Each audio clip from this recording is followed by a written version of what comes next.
Somebody's been playing with a set, I see. Regardless, sometimes you just have that feeling that it's going to be a great show and a great night. Unfortunately, I've got that feeling every time. So I always look forward to these live call-in shows with you right here on the Voice of College Football. If you've never seen me before, my name's Mark Rogers, and see the banner right there, the Voice of College Football. And you have come to the right place if you love the game that we love. And we are 6 weeks away from seeing guys on the field hitting each other for the first time since the first week of January. The longest offseason in all of sports will mercifully come to an end.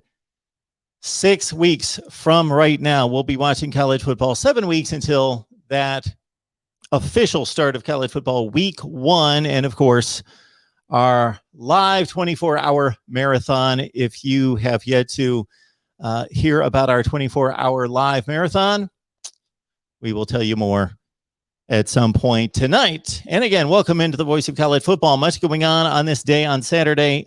Again, 6 weeks away from what? Let's see. UCLA and Hawaii, Nebraska, and Illinois. Anybody that we can possibly get our hands on to watch in week 0 is fine with me. Just get the boys playing, and let's do it soon. We just concluded a week with Big 12 Media Days. Please check out our live stream from Friday with Jason Ray of Last Word on College Football on the Oklahoma channel. And now we're going to have talking all over the place. We're going to have all sorts of news conferences and talking and coach speak to respond to coming up this week, because the ACC, the Big Ten, and the SEC are all in play in media days. And then the Pac-12. It's probably apropos. It's fitting. The Pac-12 finishes last. And I believe the date is July 27th. And then everybody goes to start to really put the pads on and go to work the first week of August. All right. We got about 20 folks in here. Welcome to the Voice of College Football. The number is 860-499-3332. I make it a point at times to let all of you know that I appreciate your comments. I probably don't let you know that enough. I do appreciate all the comments that come into the channel. And as the title of the video says tonight, many are idiotic, many are insane, but most are either really reasonable football questions and comments. Some are very insightful, are incredible. And so they're all over the place. And when George takes part, they're comical, and some others, of course. And so I'm going to go through some of the comments. Now, had I had the time, and if we had a graphics person, as soon as we hire the graphics person, which is about the 8th person we'll hire here, I think we need to go salesperson number 1, and then it goes on down the line after that. But the graphics person comes in after that. Now, I put together a few graphics tonight. Yes, we're going high-level production quality tonight. The guy from ESPN who actually can put together maybe some semblance of a production that looks like it should have been on YouTube in 2007. But I pulled it together for some graphics tonight, not related to the college football talent or the college football production and content itself, but you will see soon. It's very important. But graphics truly needed for these comments, but I don't get to the comments. Truth be known, I'm not going to get to the comments, meaning to respond to them in written form on a regular basis. It's not going to happen. There's just not enough time in the day. Just not going to happen. I respond to a few comments here and there. I see just about all of them. So know that I see them and I appreciate them. We probably wouldn't have, we definitely would not have 22 channels if I was responding to all the comments. It just would not happen. All right, let's see who's commenting right now before we dive into the previous comments. And of course, I'm taking your calls. Anything related to college football. If you want to go talk about something else, you're at the wrong place. College football here, 6 weeks to go to the season. 860-499-3332. My stomach's full of pizza and I'm ready to roll. All right. Alabama football fan, roll Tide. So keep in mind, I use the word way too often already in the show, but appreciate. I've surpassed the quota of appreciation already. We're just a few minutes past 8. I do appreciate when people tally up the likes and then look at how many people are watching. Keep in mind that's not accurate. It's not accurate. We should put that statistic. So we're big in statistics here. We crunch the numbers, give the metrics, but also remember that here at the Voice for College Football, concerning the game we love, that I often put the numbers and the metrics into context. That's the important thing, to not just know the numbers and look at the numbers, but to know what they mean and if they mean anything. Sometimes they're truly valid. They are the truth. Other times it gives us an idea. Other times they're misleading. So we got to put the context to the numbers. And the context to the numbers right here is that you guys might as well not even look at how many people are watching versus how many likes there are. Okay. I saw a comment the other night where we might have had 75 people watching and 72 likes. And somebody said, wow, 72 likes, 75 people watching, only 3 people haven't liked the video. No, that's not correct. If we've got 75 to 100 people on here, which is pretty typical, and then we end the live stream, there are 400 or 500 people that have watched at some point. So Alabama football fan, roll Tide. If you want to continue to go with that, certainly go right ahead. I don't want to disparage your urging and encouraging people to hit the like button. Thank you so much for that. I thought I had gone to the top. I had not. We've got Gary on the line. Good to see you. Waiting for the live content. Will Mark be more on time than 21 Stroud keep out to Olave?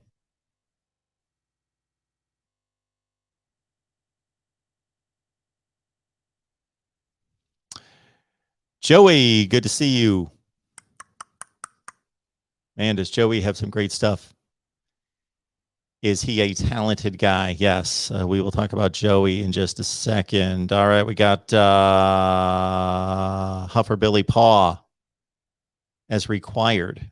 As required. Man, I wish everybody thought that. As required here. Yes, I was on time tonight. Dominic's here. I've not heard or seen from Dominic in a long time. Good to see Dominic. College football fans are here. David, good to see you. D-Rock Irish, ready for some college football as well. So it's prediction time, of course. It's that time of year.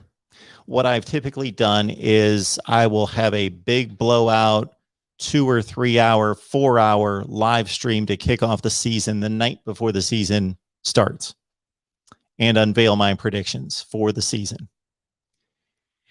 As a YouTuber, and I hate to call myself that, I've probably done that twice in my life, and hopefully that will be the last time. But considering what I do, that's the way I like to approach it. I'm used to the big kickoff for the football season, send out the predictions, but got to play this YouTube game, which is, of course, get the content out there, have people watch it throughout the summer. So I should get my predictions out there now. So I was contemplating this the last few days and how I wanted to do that, whether I wanted to go game by game, which I don't like doing that. I think it's somewhat unproductive to try to predict games in November, in July. I typically just predict the records, but I do see these other people that lay out the whole schedule and make their game-by-game predictions, and I've done that a few times. Don't like doing that, but I've done it a few times. But I was thinking, okay, we pretty much have 5 teams that matter if chalk holds and we get a college football season as we all expect. And I hope that doesn't happen. If some 4 out of 5 out of Ohio State, Clemson, Alabama, Georgia, Oklahoma make the playoffs, if those 5 make the playoffs, meaning 4 of the 5 in any configuration, I will be sorely disappointed. This sport is getting stale. So I'm not going to make a crazy prediction or outside the box prediction just to make one. I had Phil Steele on the other day. Hopefully you had a chance to catch that. And by the way, for those of you who caught it live in the 22 minutes of silence off the top of the show, we did put together an edited version with about 7 or 8 minutes of Phil Steele on the other day.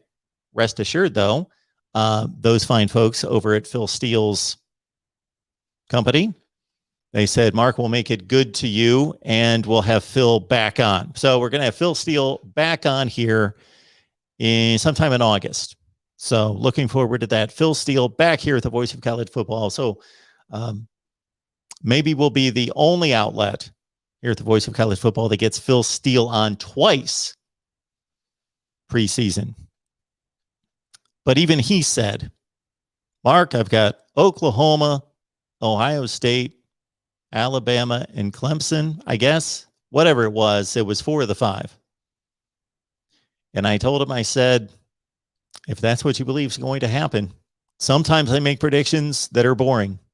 Many times I make predictions that are boring because I truly believe that's what's going to happen. What everyone believes is going to happen is going to happen. Other times I make predictions, or I certainly have a take on situations that other people don't have, that the groupthink does not have, and then I get called out for that. But if I truly believe that's going to happen,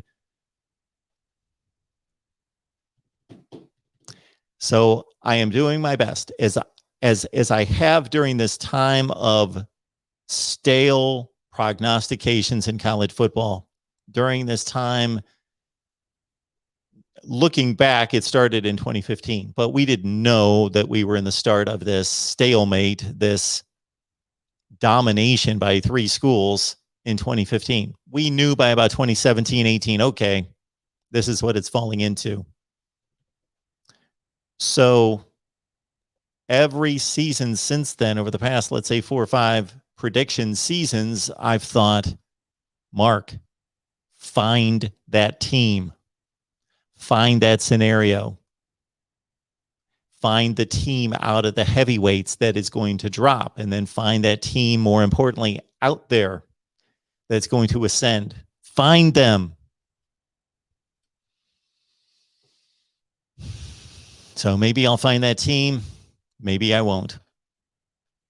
I have a few candidates, and they are probably candidates. They are candidates that you would roll right off as being teams 6, 7, 8, 9, something in that range.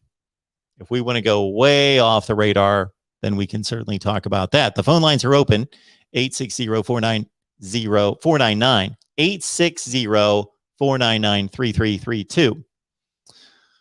Before we get to some of the comments here that I've deemed to be insane, idiotic, and so forth,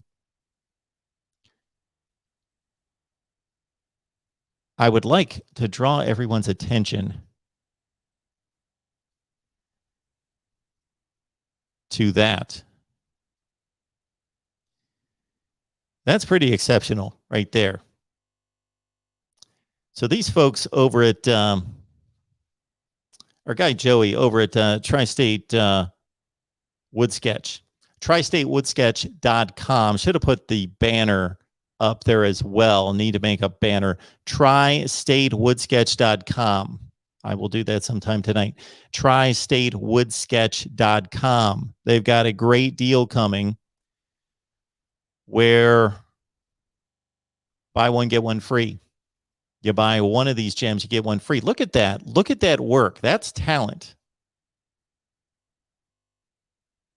I would like to have that kind of talent doing something.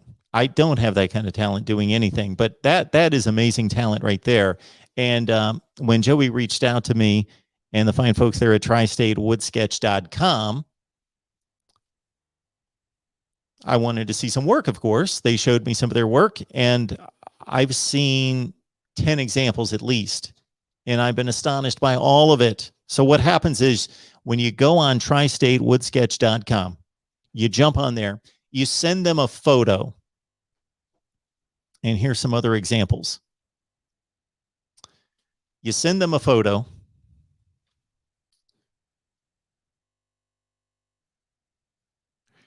There's a much better example. Better looking folks than myself. You send them a photo, whatever you want. They do the sketches. You choose your wood design of choice. They have a number of wood designs that they can feature, whatever you like there. You typically get 20% off if you drop my name. Typically, you'll get 20% off if you say, hey, Mark Rogers sent me. You get your 20% off. But for this weekend through Sunday night, so you've only got about 24 hours to take advantage, you get a buy one, get one free. Buy one, get one free. So go to the website, tristatewoodsketch.com. I apologize that I forgot to make a banner. I'll make one here real quick. tristatewoodsketch.com. There it is right there. tristatewoodsketch.com. Check out what they've got available, but you can see the examples right here, and there are more. And again, I texted this to as many people as I could think of. As soon as I saw some of these sketches, I sent these all over the place to say, look at this. So again, get them a photo, you pick your wood design, they sketch it for you, tell them Mark Rogers sent you, you get a buy one, get one free. That's for this weekend. Now, normally it's 20% off, which is an amazing deal as well, 20% off. When you say Mark Rogers sent me, I should include that right there because most of you are not listening to me. You're just watching the graphic, and I would be mesmerized as well. It's just fine work, and this is spot on. There's no doubt about that. So I may have hired my graphics person possibly for some of our intros and so forth. We'll see. All right. Good stuff there from tristatewoodsketch.com. And again, tell them that the voice of college football sent you.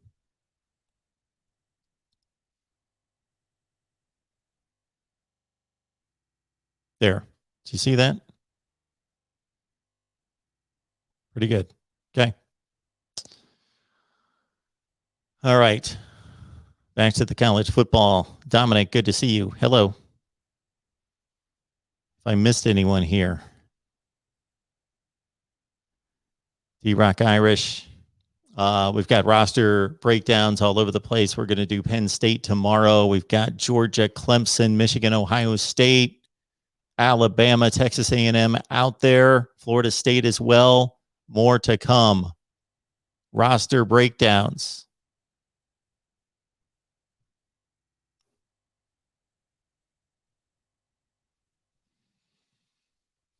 Also, again, 24-hour live marathon leading into the college football season. I will be here for 24 consecutive hours live. Huffer Billy wants to see some Pee Wee football at this point. I wouldn't go to that degree, but hey, I will make the comment that I once made at one of my daughter's softball games.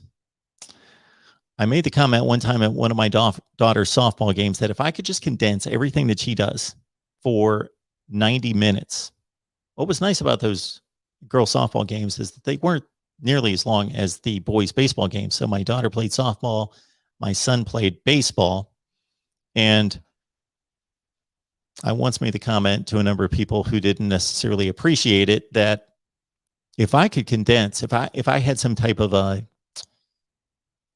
Twilight Zone kind of mechanism where I could take all of her at-bats, all of her base running, all of her plays in the field, everything that she does on the field, if I could condense it down to like whatever it would be, 13 minutes probably, if that.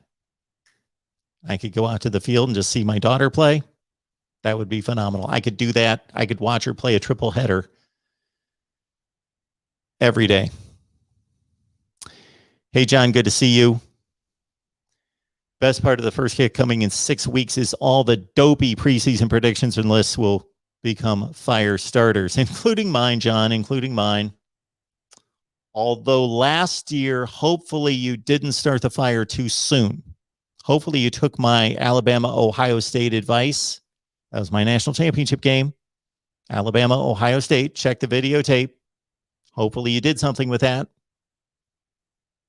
That's a good plug for Patreon.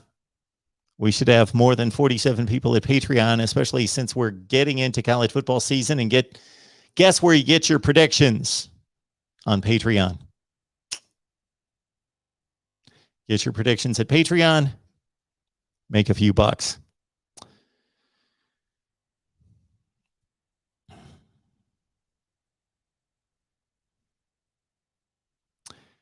This just in from our nation's capital. Padres up on the Nationals 5-1, bottom of the third inning.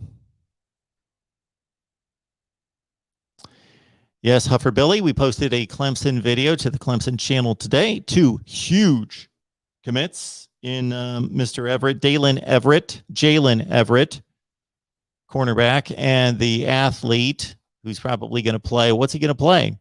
People that follow recruiting, I don't know if it's wide receiver or defensive back. The athlete category for Keon Sabb, both go to Clemson. We're talking 2 top 50 players in the country. But they can't suit up against Georgia.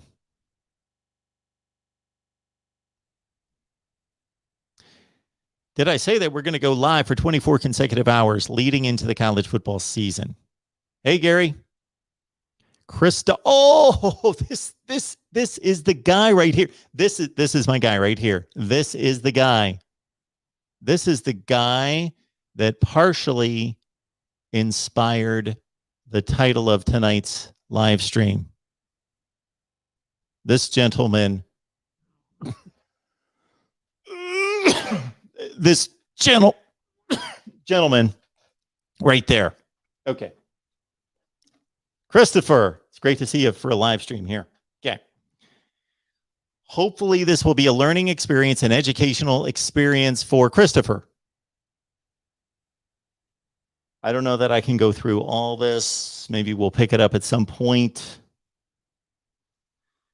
All right, so I posted a video a year ago, whenever it was, about the 1984 National Championship dispute. BYU was named national champion. Of course, there was a vote. This was prior to the BCS and the playoff. 13-0. There was an Orange Bowl game that factored into it. Washington, Oklahoma. Oklahoma possibly would have been voted number 1 with a win. Washington won the game by 11. Washington had 1 loss, and BYU won the national championship.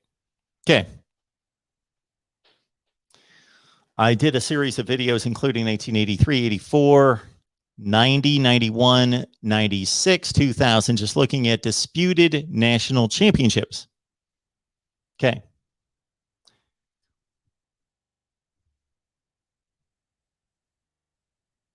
Okay. Some of these comments are just way too long to go through. Let's see if we can get to the heart of the matter. So basically, here were the points. Okay. BYU won the national championship. They were awarded the national championship, and that's what happened back in those days. Nobody really won the national championship. They were awarded the national championship. And so BYU went 13-0 to their credit. Okay. BYU did not play a ranked team that year. And when I say a ranked team, I mean a team that finished the season ranked. Okay. Their week 1 win was against a Pitt team that was ranked number 3 in the country. So there's an enormous win right there. Obviously, you beat the 3rd ranked team in the country. So that validates the national championship, of course. Does it? Okay. Pitt was number 3 in the country preseason. BYU didn't exactly blast them. 20-14 win over Pitt. Okay. All right. What ensued was that Pitt went 3-7-1. So Pitt obviously was not the number 3 team in the country. As the preseason poll would indicate, they were more like the 83rd team in the country. So that was not a significant win. If anything, that's an unimpressive win, defeating a 3-7-1 team 20-14. Okay. BYU played in the WAC conference, which was certainly not a major conference. Did they play decent football? Yes, they played decent football. Christopher, at some point in one of his dialogues, one of his, I should say, diatribes or his monologues, states that the WAC was a decent conference. Okay, a decent conference. I don't know that there's a definition for that, but certainly not one of the 5 best conferences in America. We had at the time the ACC and the Big Ten and the Pac-10 and the Big 8 and the Southwest Conference and the SEC. We're all considerably, substantially better, of course. That can't be disputed. Okay, so they played in a, by those standards, to win a national championship, they played in a bad conference. Okay. Probably the best team they defeated that year leading into the bowl game was Air Force. Air Force went 7-4 in the regular season. They did not finish in the top 20. They were not ranked. For anybody that hears me discuss rankings on a regular basis, I think there's some validity to rankings. If it's the first week of December and a team's ranked number 5 in the country, then they've done something to prove that number 5 ranking. That's obvious. If it's the last week of the season and they're number 5 in the country, sure, I may think they should be number 7, but they're good. Okay.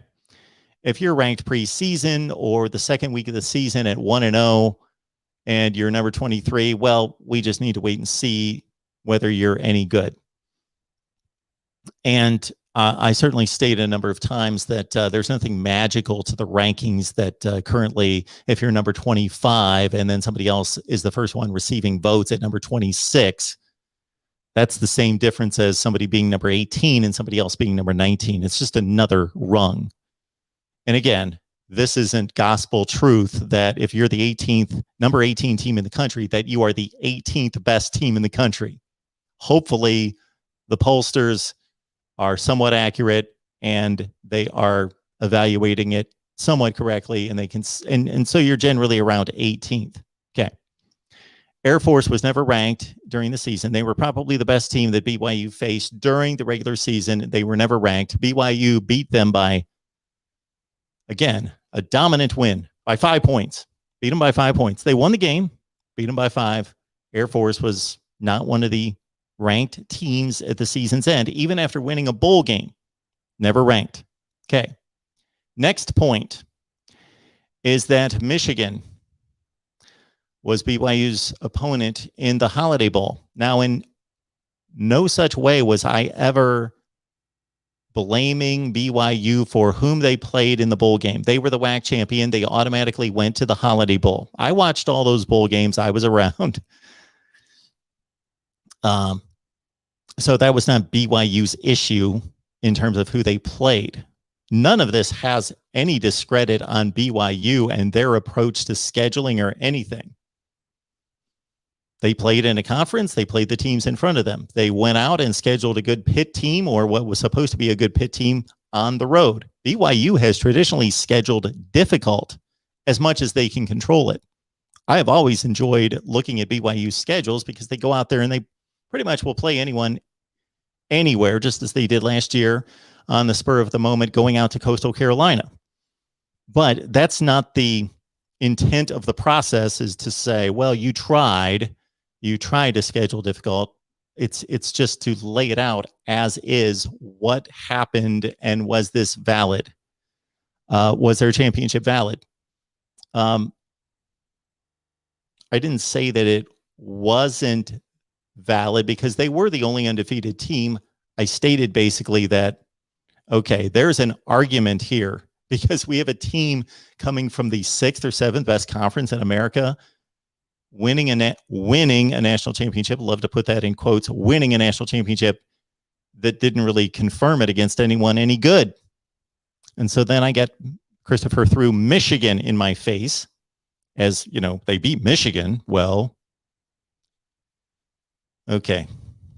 Michigan was as good then as they are now. BYU, not their fault, but BYU played a 6-5 Michigan team, a team that finished 6-6. Was Michigan good? Well, it depends what you consider good. Were they good? Were they top 50 good? Yeah, they were that good. Top 40 to 50 good. They just played Ohio State in the final game of the season, lost that game by 15. They played BYU a lot tougher than they played Ohio State, who had no claim to a national championship with 3 losses. Well, Michigan, clearly, this can't be debated. If you look at the course of Michigan history during that time, that from 1967 all the way up until that 2008 Rich Rod season that ended 3-9. That's a long time. That's 40 years. 40 years. That was the worst Michigan team. The worst. It's not even close. The 87 team, they finished 7-4. Okay. But this 6-6 Michigan team, that was the worst Michigan team that BYU could have played in 40 or 45 years. That's not debatable.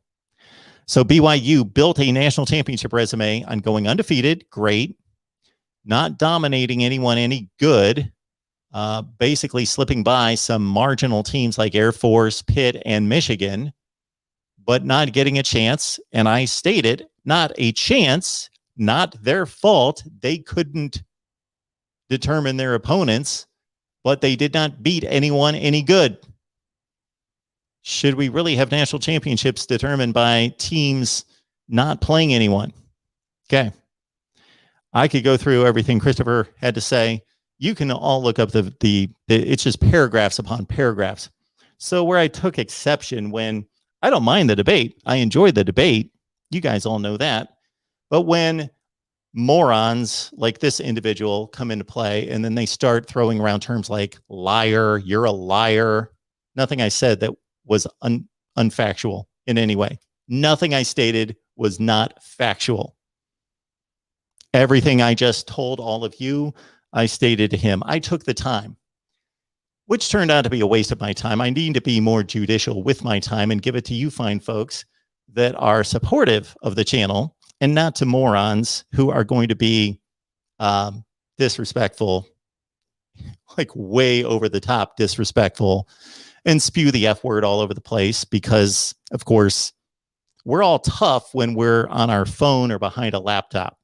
So, yeah, I just can't give it time to read through. My intent was to get on here and read through all of it, but it's just paragraph upon paragraph. And it's personal. He says it's personal for me. You can't pick and choose who you think might be a champion. Well, I can make whatever analysis I want to make as long as it's factual and it's based on logic and facts.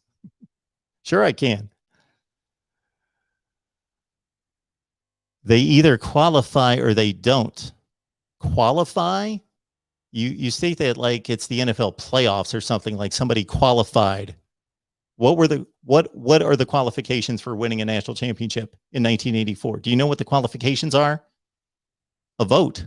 There are no qualifications. If the voters wanted to say, Michigan went 6-6, and we actually thought that they outplayed BYU, so we're going to give them the national championship. Those are the qualifications.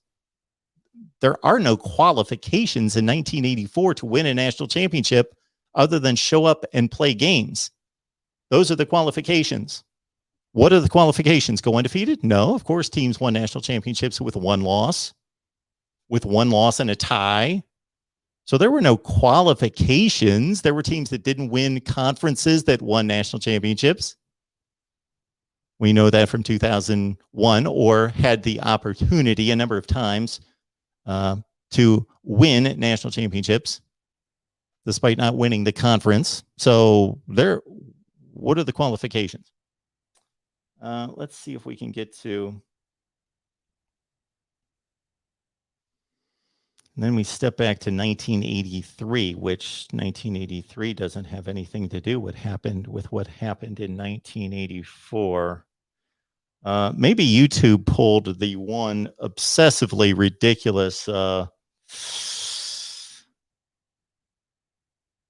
comment that just goes on and calls me a liar and spews the F word constantly. YouTube does that sometimes, and then I got to go try to find it, but I'm not going to waste my time doing that. But, oh, we got John Evans. He chimed in, so he took up the fight, I guess.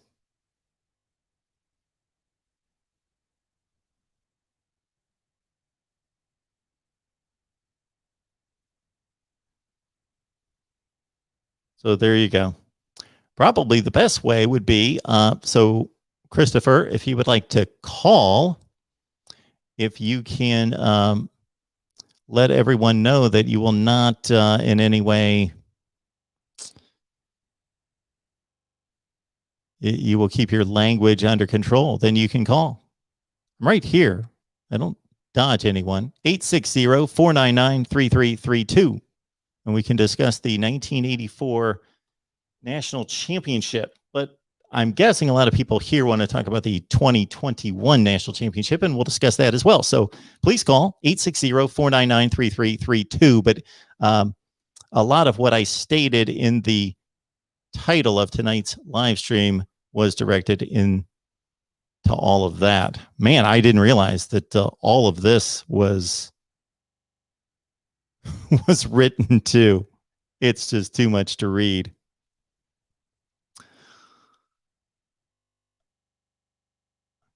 John Evans, thank you. Enjoy your work, Mark. I truly believe Washington would have on from there.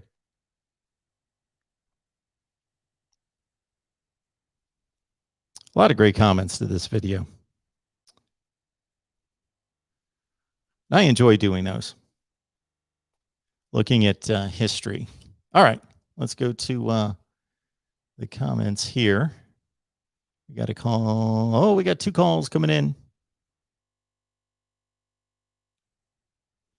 All right, here's Christopher. And I apologize to whomever's calling right now that we will get to you in just a second. Christopher, how you doing tonight? Fine. How are you? I'm good. So I apologize. I shouldn't use profanity, but okay, I'm going to give you the stage. I'm going to give you the floor, and you let me know whatever you want to state here in regards to why BYU earned the national championship, or why I'm stupid and I don't know what I'm talking about. Whatever you want to go to. That's not what I want to talk about. I don't want to talk about. I don't think you're stupid. You're intelligent. Obviously, I just I don't like it when people present information that's either, I don't want to say false, but misleading, I guess. I'll just put it that way. You know, you can say they didn't play anybody ranked. I guess that's a matter of perception. I mean, Pittsburgh was ranked, obviously. I don't know how you can say they weren't when they're number 3 in the nation, but probably shouldn't have been ranked that high. I'll be the first to admit that's probably not where they belong. Well, and they finished according to what? Go ahead. Yeah, my statement was that go ahead. Yeah, we can look at rankings 2 different ways. We can either take the ranking at the time of the kickoff, or we can take the final ranking. And I produced a video quite a while ago. I don't remember exactly what I said, but I try to be very clear about, you know, this particular team was ranked 3rd in the nation at the time of the kickoff, but because of the way they played the rest of the season, I don't believe they were the 3rd best team in the country. They went 3-7-1. So that was my statement. And in no way, I hope it didn't come across that I'm blaming BYU for any of this. I have always thought that BYU went out and scheduled quality opponents. Well, you just got done telling me how bad the WAC was. I mean, I don't know. Is that a fair statement? In comparison to major conferences. Do you want to know where they rank in comparison to major conferences? I mean, I have them 8th, which is a fair 8th. That includes all the independents. I mean, I don't even have to justify that. That's where they were, was 8th. Is that bad? They were the 8th best conference in college football. In 84, yeah. Well, is that bad? I mean, I'm asking you. I'm not telling you. I'm asking you. Yeah, this is not BYU's issue, but it doesn't help a national championship resume when you're playing against the 8th best conference in college football. 8th.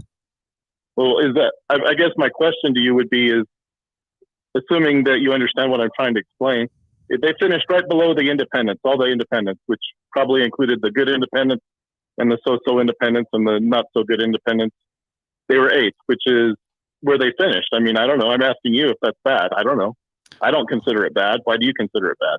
Well, if we looked at the 8th best conference in college football today, out of 10, again, I respect all of them and their level of talent and play, but when they're compared, there has to be some that are good or great and some that are average or bad because it's a comparison. So what? Okay. And I don't know how many conferences there. I'd have to go back and see how many conferences there were then. There were roughly the same. Maybe I don't know. It was something in that range. It wasn't a ton more or a ton less. It was in the 10 range. So if they were played against the 8th best conference, again, that's not their problem. That's not their fault. And to their credit, they won all the games and nobody else did. Okay. Do you know who finished 8th in the final ranking that season? The team that finished 8th? No, I do not. To figure out. 9th was Oklahoma. 9th was Oklahoma. So can you guess who was 8th overall? The number 8 team in the AP rankings at the end of the season? No, I don't use the AP. I'm not sure. Okay, you're going to ahead of. No, I'm not going off page. I'm saying who was the 8th best team according to Sports Reference, which is a valid. I'm giving you a valid reference there, Sports Reference. Sure. Who was the 8th best team according to their formula? Can you tell me? It doesn't matter if you know or not. I'll tell you who it is. Sure, tell me. Southern Methodist. Okay. Do you know who Brigham Young played in the 1980 Holiday Bowl? We're talking about the 1984 season. Well, who did they beat? Are you in the Holiday Bowl? Are you seriously referencing a game from 1980 to back up a 1984 national championship? Well, Southern Methodist, I don't know. I mean, is that not fair to use the same team as a comparison? They weren't the same team. Yeah, all those guys were playing in the NFL. Well, it wasn't Eric Dickerson and Craig James playing at that point. It was in 1980. It sure was. In 1980, not in 1984. In 1980, yes. That's my point. They were gone. What difference? I mean, are you suggesting that Brigham Young couldn't have beaten the Southern Methodist in 1984, that they couldn't demonstrate that they could beat them twice? Is that what you're telling me? That's like me saying that. I don't understand what you're trying to tell me. I'm saying that teams in 1 year and 4 years later can be completely different. What does that have to do? We're talking about the 1984 season. Right, well, is Florida State a top 10 team in the nation? In 2020, was Florida State one of the 10 best teams in the country? They're one of the top 10 recruiting teams, I think. On the field, I don't really follow on the field. Was Florida State one of the 10 best teams in the country in 2020? They're still pretty good in 1984. I'm not quite sure exactly what you're telling me. I'm making the same point that you're making about SMU. In 2020, Florida State was a horrible football team. 4 years earlier, they were one of the 10 best teams in the country, and they won the Orange Bowl. They're not the same team. So what are you bringing up SMU from 1980? What's that have to do with 1984? All right, I'll say I just told you we don't have to use that if we don't want to. Do you know who Southern Methodist lost to in 1984? And I'll tell you because you probably don't know, which is fine. I don't expect that you would. Houston and Texas. Do you know who Houston lost to in 1984? Louisville. Do you know who Louisville lost to? Indiana State. Do you know who Indiana State lost to? Oh my goodness. Tulsa. Are you seriously doing this? You're seriously going to like 7 degrees of separation. No? Well, okay, that's fine. Do you know what Indiana State's record was when they lost to Tulsa? Do you know when? Do you know when? I don't have to take it that far. Do you know in 2018 that Ohio State lost by 30 points to Purdue and Purdue lost by 7 touchdowns to Auburn? Does that mean that Ohio State would lose to Auburn by 100 points? I don't think so. That's not what I said. I don't know that that's what I said. We can do that with anything. I said that Brigham Young defeated Tulsa by a pretty substantial 35-15. I don't care about point of margin myself. But it did 20 points. And Tulsa beat 9-0 Indiana State, who finished 9-3. I'm fair about everything I do. 9-3. So Indiana State was only a 9-3 team. But are you telling me just because the team isn't in a that probably I don't know if Indiana State that would have been Missouri Valley probably. But Tulsa was 5-0 in the Missouri Valley. That's almost the same as saying that BYU beat. I'll be fair, probably not the same, but it's almost like saying Brigham Young beat North Dakota State, and you're just saying that doesn't really matter because so North Dakota State isn't a big team or major team. They don't play anybody. Well, they play enough to do pretty well. You, sir, are defending a national championship based on a team beating Indiana State. Okay, well, all right, put that aside, too. I'll put that aside.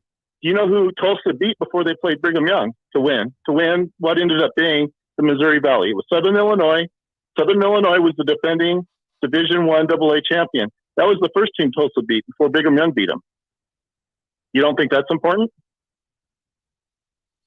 The defending national champion, Division I AA, Tulsa beat Southern Illinois, and were 1-0 when they played Brigham Young and lost 15-35. Brigham Young pretty much annihilated the Missouri Valley Conference champion. Do you know who Tulsa's head coach was that year? John Cooper. It doesn't matter. John Cooper wasn't any good. It doesn't matter. We're going to argue a national championship based on somebody beating Indiana State and John Cooper being the head coach. What? No. Are we seriously having this conversation? I thought it was going to be at a higher level than this. They didn't beat anybody any good. No. They didn't. Not any good. You don't think Tulsa's any good? Hawaii's not any good? Seriously. I mean, we're talking about a national championship of college football, and you're bringing me the Hawaii and Tulsa victories as those substantiating the national championship. Really? 2 of them, yeah. Baylor's not any good. Baylor sucks. I guess everybody sucks. Baylor just won a NCAA basketball championship. Baylor sucks. Yeah, they're terrible. You can't do much worse than Baylor. They just won an NCAA title. And Oklahoma won the softball championship. What's that have to do with football? We're having a football conversation, and you're citing schools' basketball championships as confirming their football dominance. No. Do you know what Baylor's record was the next year? Pretty sure about this. It might not have been. We're not talking about the next year. We're talking about what happened in 1984. No. It doesn't matter what happened the next year. Baylor was one of the outstanding teams of the 80s. Ask anybody. It's ridiculous to even. Baylor was one of the outstanding teams of the 80s. Yes. Really? Mike Singletary, he sucked. Mike Singletary, I guess he sucks real terrible too. I guess you might want to tell. There are great players. There are great players that play for every school in the country at some point. Just because Mike Singletary, and I well know, played at Baylor doesn't mean that Baylor was some power because they had one great middle linebacker. Because the only team they lost to was Alabama, and that must make well. If Baylor sucked for that was in Alabama, 1980. That was in 1980, 4 years earlier, Christopher. Let's stay on 1984. We are talking about 1984. Don't cite teams from 1980 and 1992. Okay, I won't. It doesn't make any sense. I won't. Oh, but before we do that, do you know who Illinois' 2 losses were to in 1983? Illinois 10-2. What does 1983 have to do with it? Where are we going to 1983 in Illinois? What does Illinois' performance in 1983 have to do with BYU winning a national championship in 1984? Well, I'm going to explain to you. Okay. Illinois was in the Rose Bowl. Illinois was in the Rose Bowl. I know. They lost by 36 points. Am I wrong? Yes. They went 10-2. They lost the Rose Bowl to UCLA. Yes. But it was a different season. It was a different year. They lost to Brigham Young. That's a UCLA loss. It was a different season. It was the season leading into 1984. I mean, am I wrong to suggest that maybe Brigham Young, if they could beat UCLA, could have won the Rose Bowl in 1984? Is that a stretch? Too much of a stretch to really consider when they beat Missouri in the Holiday Bowl and then they beat UCLA at the very, it came down to the last play, I think, but they still beat them. I mean, that's such a stretch that you can't fathom that Brigham Young might have won the Rose Bowl in 1984. What happened in 1980 have to do with 1984? No. You're asking me now. What you're asking me is, what does 1984 have anything to do with what happened in 1984? That's what you're asking me. The Rose Bowl's played in 1984. Talk about who BYU beat in 1984 to win the national championship in 1984. Okay. They beat a Michigan team that was fielding its worst team in 45 years. And they beat an Air Force team that was their second best win or their best win, a team that was not ranked, that was a decent team at 8-4 in what you have stated to be the 8th best conference in college football. Here's another thing. I don't know how good Michigan really was. I'll be fair. I have them top 50 at best, top 50. I don't know. At best, they were top 50. Not at worst. At best, they were top 50. So they weren't that great. But you know what? They didn't lose 2 consecutive until they lost to Brigham Young. I think that's telling. Nobody else beat them consecutive twice. I mean, when they played them in whatever year it was, I think Brigham Young got routed by them like 36-0 or something. But I mean, I'm fair. The one thing that I guess the difference between me and you is I don't I'm not going to talk about the time BYU got their ass kicked. I'm not going to talk about that. No, I'll talk about it because it's relevant. But I'm not going to just pretend that Brigham Young never beat Oklahoma, which they did. We're not talking about BYU's credibility as a program all time. That's not the discussion. Yes, you came to debate. Exactly No. We're not talking about that. We're talking about the 1984 season.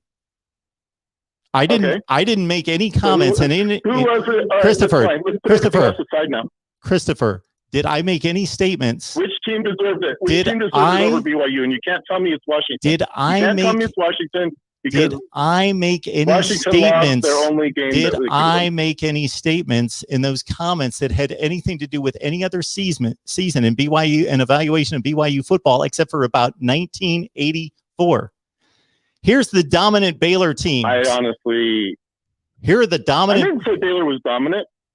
It wasn't a dominant Baylor team, but BYU beat them 47-13. I don't know. I mean, you use some kind of term. Maybe somebody can remind us in the chat what term you used. It was dominant or the great Baylor teams of the 1980s. Well, I'm just asking. No, I'm asking you again. 10-2, 5-6, 4-6-1, 7-4-1, 5-6, 9-3, 9-3, 6-5, 6-5, 5-6, 6-4-1. Those are the great Baylor teams of the 1980s. That lost 4 to 5 to 6 games. Really? I don't know. It sounds pretty good. I don't know. Yeah. Wow. I don't know. I mean, is it easy to win every week? I mean, they're in the Southwest Conference. Let's add it up here. They 7, 5, 7, 6. Hang on. 6, 12, 18, 19. They were 19th. They were Grant. Oh yeah. The other thing while you're doing that, Grant Teese thought they were the best team. Their head coach thought they were the best team. Was he I don't know. Was he on drugs or something? He didn't know what he was talking about, or I guess you're smarter than Grant Teese. I said that it's a disputed national championship. Grant Teese had a reason to state that. He's paid under the table. Oh, okay. Well, this is interesting to stuff. That's not what I said. I said he had a reason. His team played them. Also understand that we can go through every season of college football, and there are all sorts of coaches that are credible. They are smart. They coach high-level teams that have different opinions about who the best team is. So that doesn't mean that the other teams aren't. All right. Washington was the best team, but they lost to USC. Okay. That doesn't mean that Washington was second behind USC. I mean, I don't know. Maybe you can explain that to me. They were the best team, lost to USC, and USC won the Rose Bowl. So that kind of helps, I guess, Washington's cause a little bit. But I guess when you lose to a team, I mean, I don't know how you can. They're second in the Pac-12 or Pac-10, I guess, at the time. They're second in the Pac-10, but number 1 in the country.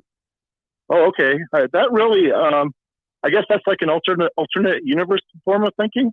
You can be second in your conference, in the conference championship, and still win the country or national championship by beating the number 2 team. Tied for the conference championship. You know, we've seen it happen other times. There's I don't know if you've seen it before, and I'm not trying to be a jerk here. I'm really not. There's like a thing on the internet. It's probably on YouTube. It's like they ask people a question. You pass the runner in second place. What place are you in? I mean, they ask all these people. They all get it wrong. First place. No. You passed the runner in second place. You're in second place. Washington passed the runner in second place. They were second. That's not me being a jerk. That's just being practical. If they'd have played BYU and beaten them, maybe they would have. I'm not going to say they wouldn't have. I don't know. They probably could have done it. But they didn't do that. They played the second best team and beat them. I think that puts them in second place myself. I don't know how you get, it's like, I want to know what alternate mathematical, or I guess it's mathematical, or I'd like to know exactly what the process is that you beat the number 2 team, you still become number 1 because Brigham Young played the same team that you beat before. So I guess Michigan was better, I guess, when Washington beat them. Is that what you're saying? I mean, I'll entertain any ideas. I guess Michigan was a better Michigan team when Washington beat them. Is that what the point is? Is that the argument? I was making the point there's better Michigan. They that BYU was awarded a national championship, and they didn't beat anyone that was anywhere close to anybody any good. All right, I want to know what good is then. If they didn't beat anybody any good, they didn't beat anyone. They didn't beat anyone who was anywhere close to being a top 20 team in the country. Nobody. I mean, I'm asking you again. Nobody that was even close to being a top 20 team in the country. That's your argument. Well, I guess number 25 isn't anywhere close to being number 20. I mean, that's where Air Force was. You couldn't go number 25 isn't anywhere close. We couldn't go to any year since 1984 and point to a national champion and say that they didn't have to face anybody anywhere close to their level. And I'm not blaming BYU for it. I'm asking again. They played the schedule. They played the bowl opponent. 8-4 sucks. I mean, we have to go back to that 8-4 sucks. I didn't say 8-4 sucked. Until today. Okay, if we had a national championship game next year, and let's say Alabama won all of its games, and then we elevated some 6-6 team and said we're going to have them play Alabama to prove Alabama's worth as the national champion, people would be up in arms and say, "Are you kidding me? They could be playing all these other teams. Why are we taking the 50th best team in the country for them to play?" Mississippi State was 4-7 and played Tulsa. I mean, I don't know. They were 4-7. They played in a meaningless bowl game. They were not playing for a national championship. You're taking a Tulsa, Mississippi State bowl game from last season. Yes, they played a bowl game. There are also sorts of bowl games that don't mean anything that are being played. Christopher, why did they get in a fight? It didn't mean anything, but they got in a fight because of a game they didn't care about. I mean, come on. That was big news at the time. Meaningless bowl game that neither cared to be in and didn't want to play in. And they got in a big anybody that the teams. I love bowl games as much or more than anybody on the planet. I love the bowl games, but that game it wasn't meaningful toward a championship. We're talking about a national championship here. I think it was meaningful. That's the whole. The Tulsa. I think it was meaningful. The Tulsa 6-3 Tulsa team against Mississippi State 4-7 was meaningful toward the national championship last year. That's what you're telling me right now. I think it was. Yeah, I think it was. Christopher, your time's run out, and the complete logic it has completely run out. It left us a long time ago. You're the one. You are telling me right now that the Tulsa Mississippi State bowl game was meaningful toward last year's national championship. Yes, it was. Okay, we have other callers. Christopher, thank you so much for joining us. Tulsa had beaten. Listen. Yes, make your last point. Go right ahead. I will. Christopher, I've given you more freaking time than anybody on the internet ever will. I've given you 15 minutes, so don't tell me. Don't let me go. Make your last point about Tulsa and what happened because of that bowl game. Will you let me make that? Will you make me? Absolutely. You're going to cut me off before I have it. I've left you on here for 15 minutes, even though most of what you've said is complete insanity. So go right ahead. Okay, well, I'll let people decide whether it is or not. That's fine. Maybe it is. Anyway, Tulsa and Cincinnati were supposed to play for the conference championship. I believe they said it was canceled because of COVID, but really what it was Cincinnati didn't want to take a chance to lose to Tulsa, because it would have been the second time in a week they would have had to play Tulsa.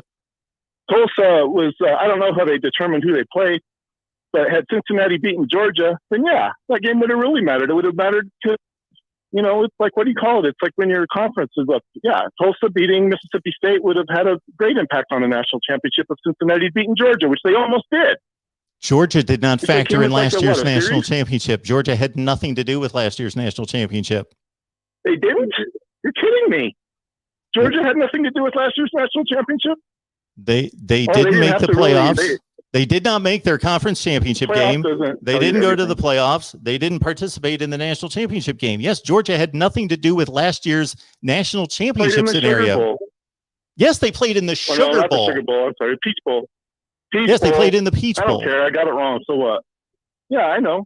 Oh, you're going to skewer me because I got one fact wrong. Okay. No, I'm not skewering you. That has nothing to do with what we're talking. I don't care if you misrepresented a bowl game. That's not the point. I didn't misrepresent a bowl game. They played Cincinnati and they almost lost. Thank you, Christopher. I don't I appreciate the call. All right. Wow.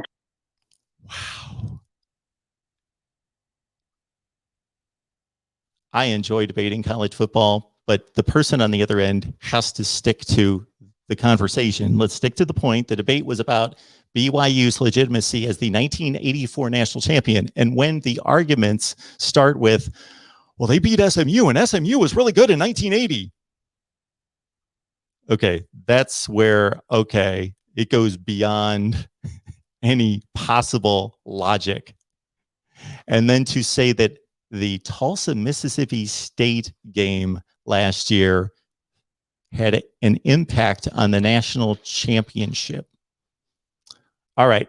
I apologize to everybody that's been waiting on the line or everyone that got a headache listening to all of that. Welcome to the Voice of College Football. Who's on the line? What's up, Marcus? JT Ford. Hey, JT, what's going on? Nothing, man. First of all, I just want to say, man, I'm glad to see you keeping up the great content. I've been subscribed to you for like 7 years, pretty much. And it's an honor to see you keep uploading as many videos as you do and keep uploading them at a consistent basis. I appreciate it. Thank you so much, JT. Thanks for the kind words. I'm getting my blood rate back down. I'm just going to take a deep breath here from the last call. So thank you so much for that. I appreciate it. So I have 2 questions for you. So the first one is, like, I made a video a couple of weeks ago that got a lot of backlash because I said that the AAC, the American Athletic Conference, is better right now than the Pac-12. And the reason why I say that is because, like, a lot of people look at it as like a G5 conference and stuff like that. But, like, they actually have performed a lot better against the other Power 5 schools than what the Pac-12 has over the last couple of years, especially in bowl games. So, like, am I wrong to say that the American is a better conference right now than the Pac-12? I'm not laughing at you, JT. I'm not confirming what you're saying, but I think it's a decent conversation. I think it's worth investigating. And we won't have to investigate starting in 6 weeks. We're going to have actual results on the field that we can say, okay, let's see what happens here. And let's see what the Pac-12 is doing on the field versus the American Conference. But as it stands right now for the next 6 weeks, I think a great exercise would be take the American Conference and who you believe to be the best team. Of course, Cincinnati, start with them, list them 1 through to the bottom of the conference, and then do the same thing in the Pac-12, list them all, and then start to match them up and just imagine those 2 teams playing, the 2 best teams, the 2 second place teams, and on down the line. Okay, so who is in the? It's kind of hard because the Pac-12 had that weird chance. Okay, so Oregon versus Cincinnati, I would take Cincinnati over last year's Oregon team. I would too. I was surprised that you agreed with me there. No, I agree. Okay. Oh, I'm taking that Cincinnati team last year against Oregon. Yeah. Okay. Then you had, should we include USC as the second team since or Washington, since Washington was supposed to be in the championship game? Well, I'll say this, JT. If we're going to squabble over all these, it's going to take us a while. So we can just go right to it. Just go down the list. Okay. Unfortunately for the Pac-12, they didn't play that many games, so it's difficult to seed the teams correctly. Okay, so USC and Tulsa, I would take Tulsa. They had one of the best defenses in the nation last year. You had Xavier Collins. Tulsa was a pretty solid team. They were a solid team. Kind of like they were a solid team. They played Oklahoma State really well on the road, but I'm taking USC in that game. Okay. Then in third, we got UCF. So UCF and Washington. I would take Washington. Yeah, UCF was not up to its standard last year. They fell off last year. Then we have like the fourth place teams. Okay, who was fourth? I think it was Tulane. I think Tulane had like a pretty solid season. So Tulane and UCLA.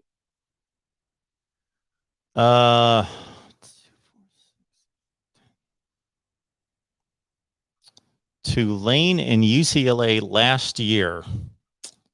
Oh, never mind. Memphis. Oh, Memphis. Well, I think you've dropped down to UCLA pretty quick there. UCLA went 3-4 last year. Stanford was better than that. Colorado was better than that. So anyway, I'm just saying if we went through all the teams in both conferences, that would be one way to do it. And I wonder if they play any games this year. I doubt it. I think UCF plays. They play Boise State. I know that. I don't even think they play against each other. Yeah, they don't even play. They don't even play against nobody. I don't think anybody in the Pac-12 plays anyone in the American Conference. That's a bummer, man. I really feel like, and that goes to my next question, because I really feel like Cincinnati is going to get into the college football playoffs, either them or Oregon, and like that's also something else I got a lot of hate for. And I was trying to tell people, I was like, Cincinnati barely lost to Georgia, and then people tried to say, well, a couple of key Georgia players sat out. But then when they say that, then my argument became invalid because Cincinnati had like a couple of All-Americans on the defense side of football who didn't play, and one of their starters on the offensive line who sat out. But, I mean, I guess that sitting out argument is only valid when it comes to the big name schools. Nobody really cares who sits out for the small schools like Cincinnati, I guess.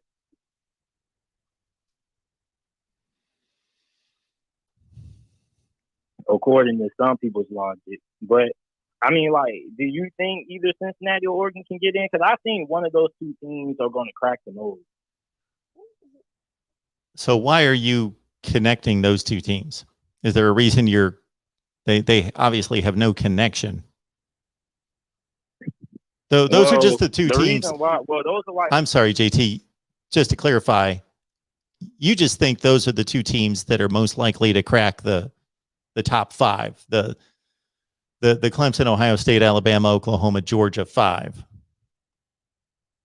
Those are the two teams that I feel have the best chance when it comes to nobody, a sleeper team who nobody's really considering to get in.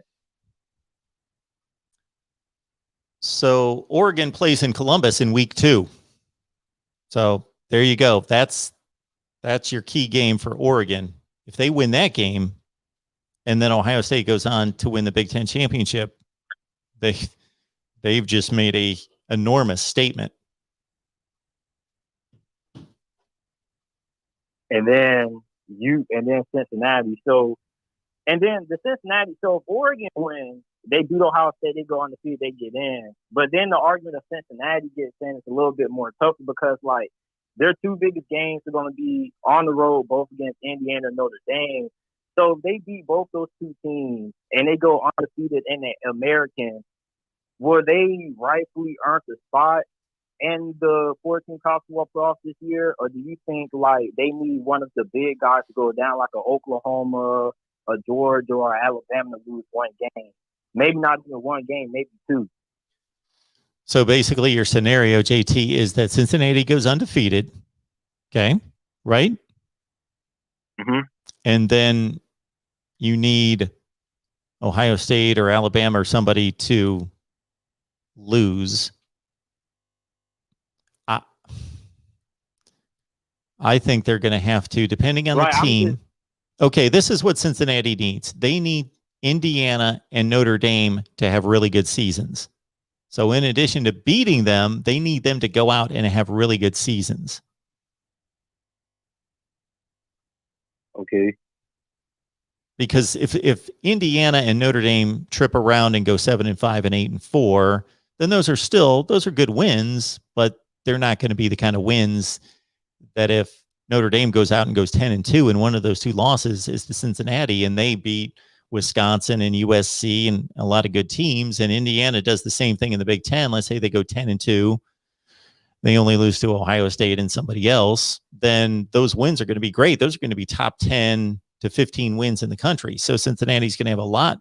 And then, like you say, if the rest of the American Conference goes out and plays as well as it has in recent years, and they don't have to go out there and win and beat everyone, but if the best teams, Tulsa, Memphis, those teams, UCF, go out there and look good against the Power Five, that's what's going to help Cincinnati. And then Cincinnati needs, this would be a great argument, is if Cincinnati does all of that and Clemson loses to Georgia, and then the ACC continues to be a bad conference and Clemson wins it, Cincinnati probably will have beaten better teams than Clemson did. Yeah, that's what I was trying to tell one person. They was like, okay, so if Cincinnati goes 12-0, who would you put them in over? Because that basically means like the committee will have to choose between Cincinnati and another Power 5 school. And like basically what somebody's trying to tell me is like the committee will never let them in because they will always favor the school. They will always favor the G5, the Power 5 over the G5. So like even if there is a one-loss school, okay, maybe you got like a one-loss Bama, a one-loss Ohio State, or one of those schools that has one losses, do you still think there's a high possibility that Cincinnati still couldn't get in over those one-loss schools? Basically, Cincinnati again. That's crazy. They need the teams to come through that they beat. They need those teams to come through. JT, for me to really answer the question, like we need to have all the resumes in front of me, like, and then I'm just guessing. I'm guessing what the College Football Playoff Committee would do. I think they definitely would put Cincinnati in over a 2-loss conference champion because Cincinnati has those 2 out-of-conference games. If they didn't have those 2 out-of-conference games and they had a typical pretty lousy non-conference schedule, then I don't think that would help them. But with those 2 wins in the bank, go undefeated, and if there's a 2-loss conference champion, for Cincinnati's going to be moved ahead of them. But if there are 1-loss champions to be compared to, man, the committee's really going to be scratching its head on that one. Oklahoma's resume is not going to be that great. They don't play anybody out of conference. Nebraska is the best team that they play out of conference. They'll have 2 wins over, let's say they lose a game to Iowa State and then they avenge it in the Big 12 championship game. They'll have a win against Iowa State, and then they'll have some decent wins, TCU, Texas, Oklahoma State, borderline top 25 teams. Cincinnati's wins are going to be just that good. Tulsa, Memphis, UCF, Indiana, Notre Dame, SMU.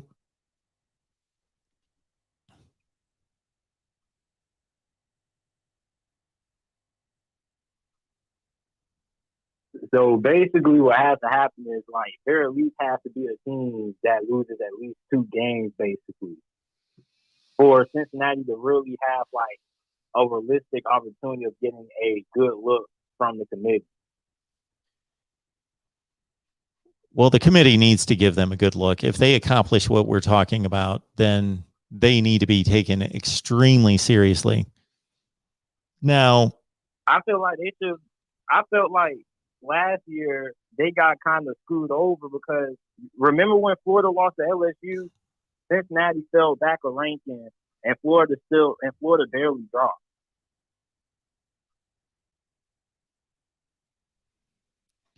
well, Cincinnati was in 8th place after the regular season, so they weren't close to the top 4 anyway. But I get your point.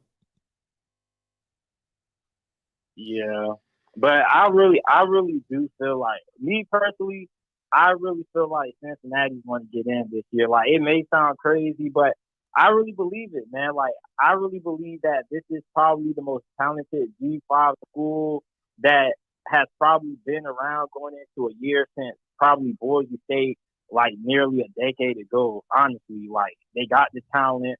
You may have questions when it comes to the offensive line, but you got a lot of starters returning on defense. I really feel Cincinnati can pull it off, Mark. And it may sound crazy, but I really feel like they can be the first G5 school ever to get in. Well, JT, when you say can Cincinnati pull it off, that's the thing about college football. They can pull it off, but will they be given the invitation? It's still an invitational. Yeah.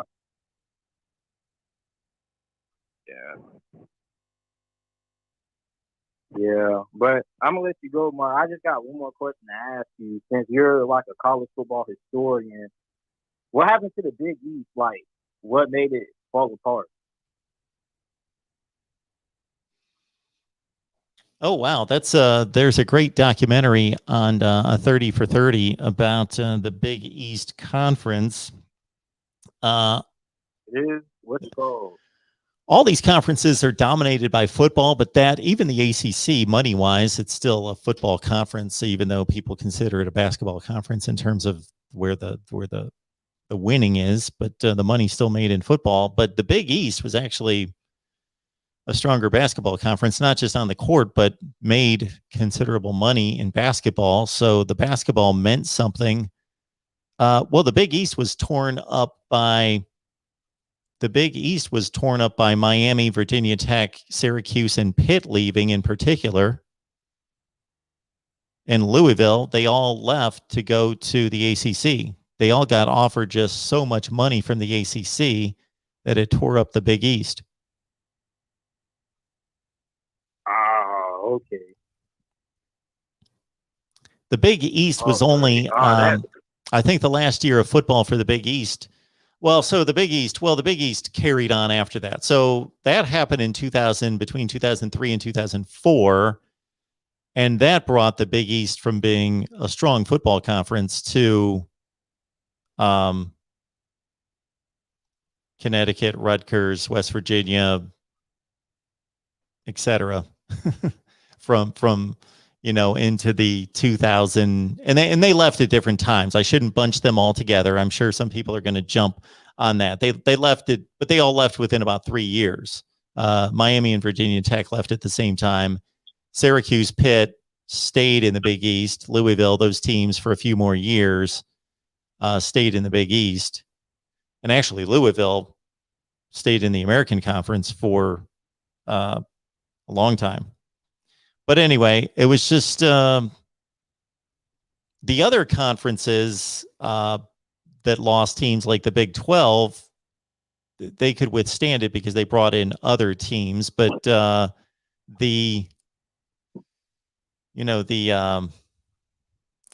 Big East didn't supplement its losses. And when all those football programs left, then that's what disintegrated the league.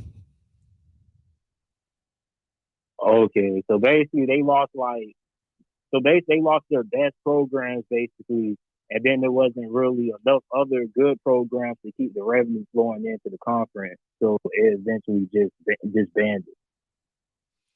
Yeah, and became a basketball conference that, or a basketball only conference, and then that split into whatever it was, the Big East, and I can't think of the name of the other conference. Basketball fans will be able to fill that in. That took Villanova, and they took all the Catholic schools and made a conference. Okay, that makes sense. Well, all right, Mark, I'm gonna let you go. Once again, I appreciate you for taking my call and keep up the good work. Thank you, JT. Appreciate it.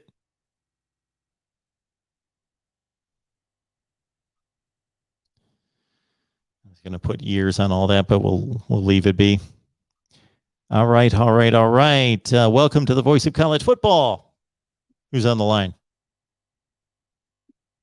Well, hello, it's me, Roberto. Hey, Roberto.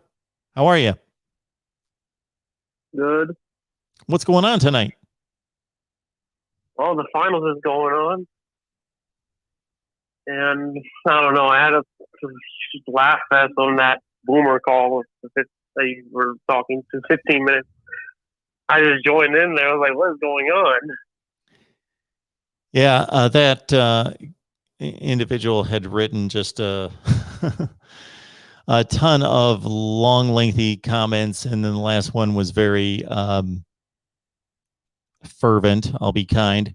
And so then he jumped in the live chat, and I saw him there, so I invited him in to be able to debate this first hand directly.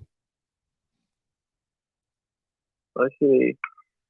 So my topic then was about like bringing back the like old rivalries like the Pitt West Virginia game or Texas A&M. You see more of those type of rivalries.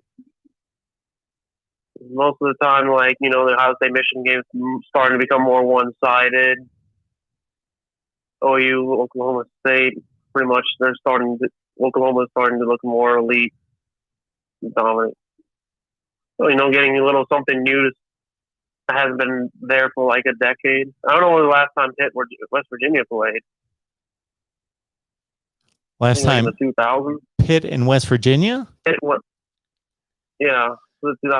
I got to think it was when West Virginia went into the Big 12, which was what, about 2012 or 13? And that was the same time Pitt left? The year that West Virginia played Clemson in the Orange Bowl was 2011 or 2011 when West Virginia killed Clemson in the Orange Bowl, and they were still in the Big East then. They hadn't gone to the Big 12 yet. So it was like 2013.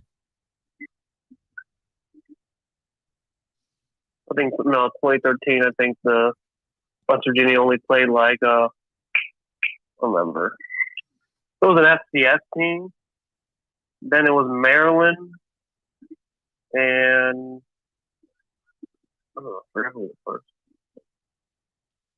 I don't think it was Pitt. Let me look at Pitt here.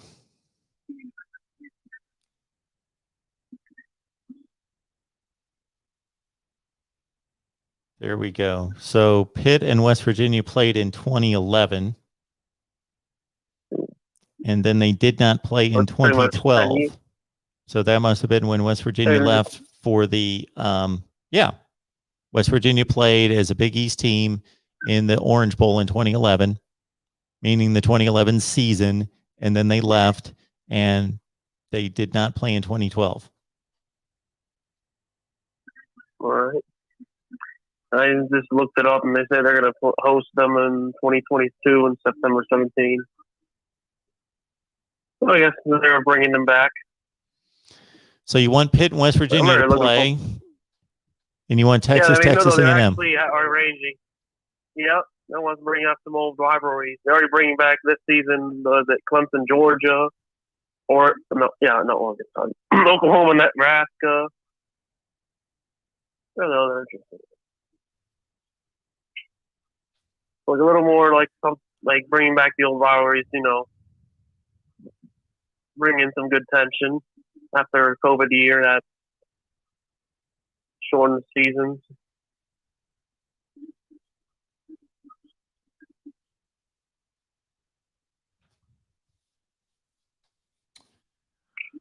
All right, Roberto, anything else on your mind?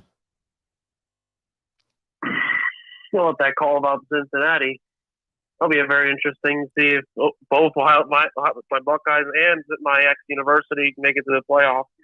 Although I kind of see it kind of difficult to do for Cincinnati. Yeah. Yeah, and they've got to do it back-to-back weeks. Back-to-back weeks? I believe so. They play Notre Dame and who? Indiana? Indiana, I thought, I made it look at their UC schedule. I have not touched much college football in a while. I think they play them back-to-back weeks. I know they play them both, but and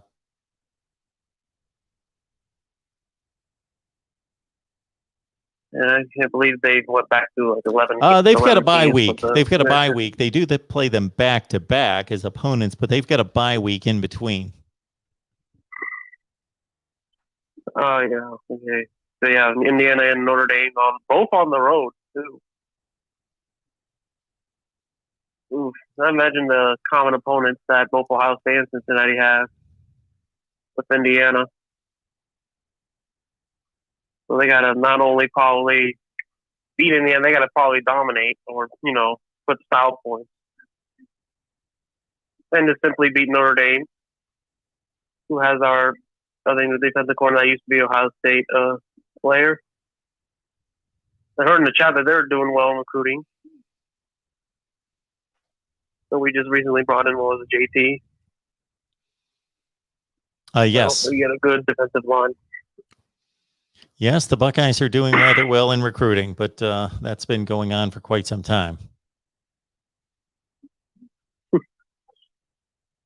All right, Roberto. I appreciate it.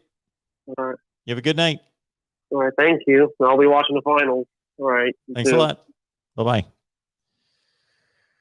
All right, next up.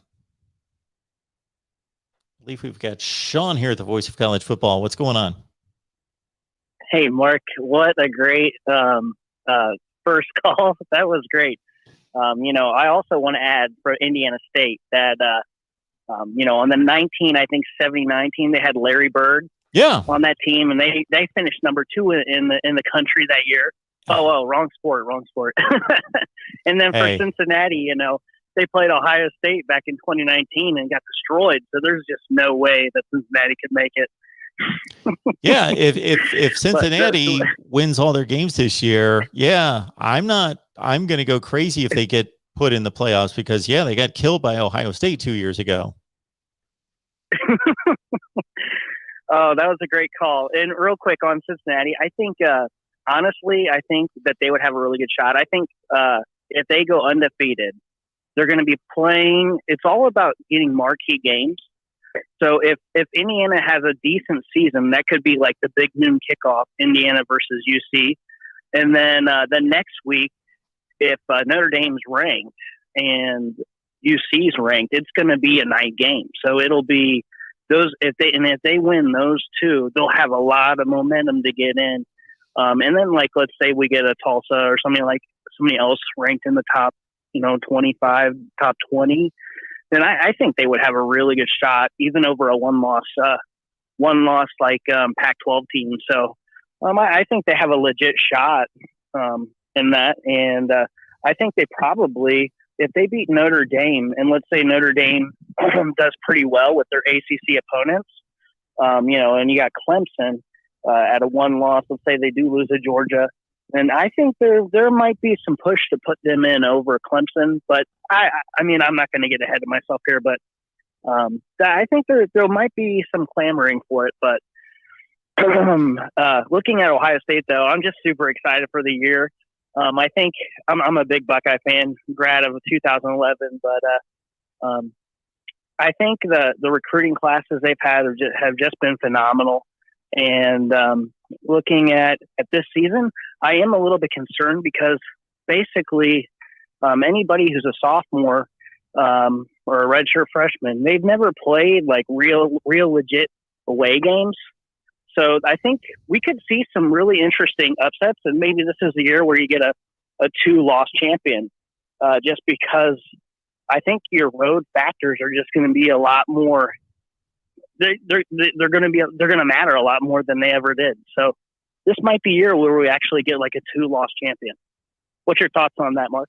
Well, I think the day is coming that we'll have a 2-team loss in the playoff.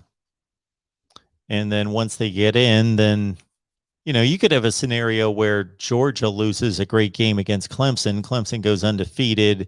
And so the committee doesn't really penalize Georgia much because they just lost to one of the top 3 teams in the country. And let's say it's 38-35. It's a great game. And then Georgia dominates its schedule, then loses in similar fashion to Alabama, and doesn't win the SEC, but is a 2-loss team and they've lost to, let's say, Alabama and Clemson are 1-2 in the country, and Georgia's lost to both of them in great games. It's going to take that type of situation for a team with 2 losses to be considered. Auburn was right there in 2017. They would have been a 2-loss team. Yeah, I'm just thinking even like though the top dogs like Ohio State or Alabama, or I guess a Clemson, they could maybe just choke on a couple of games just because of the year where you have like a big portion of the team that just hasn't traveled to these big stadiums with big crowds. Now, obviously, that could be curtailed if they decide to not do the stadiums with full capacity. But, I just think maybe we could have a lot of teams that have, 2 or 3 losses at the top. And it won't be like a normal year where you got Ohio State going 11-1, Alabama going 11-1. That type of a scenario where maybe you have like kind of like back in the 80s when you had a bunch of teams in the Big Ten and probably in other conferences with 2 or 3 losses, and there were very few undefeateds or whatnot. But we'll let the season play out. But I just really enjoy the show, and I think that Chris guy, I think you should pay him to come on like once a week. I should pay him. I like how I don't know. Maybe you could give him, some sort of coupons or something. But maybe a free subscription to your show to get on. But that was just comic relief right there. So we'll get him a shirt. It was good. I thought it was a great job of you just sitting there and taking it there for a little bit. For a little bit. Insanity. Yeah. So we okay. Well, have a great night. Yeah, absolutely. Thank you so much for the call.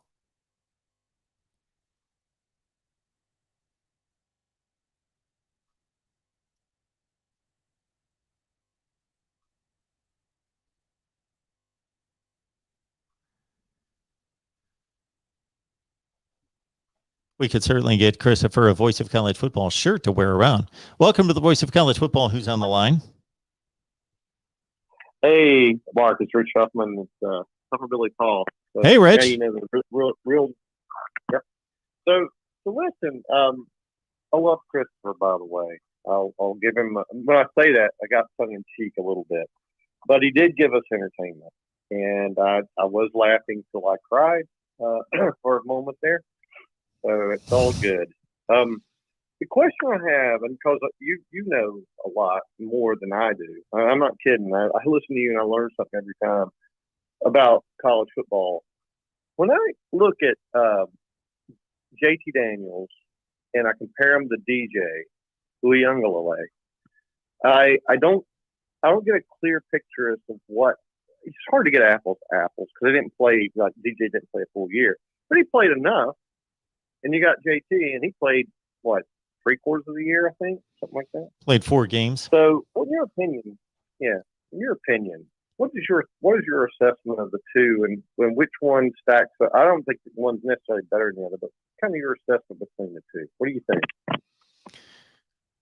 DJ is he's just a huge athlete. They're both big guys, and we find that more and more where the standard for a quarterback in college football has become 6'4", 235. So these guys are almost all of them just huge. But DJ, for being as young as he is and as inexperienced, he's already filled out. He's already a pretty thick body that should be able to take some hits. And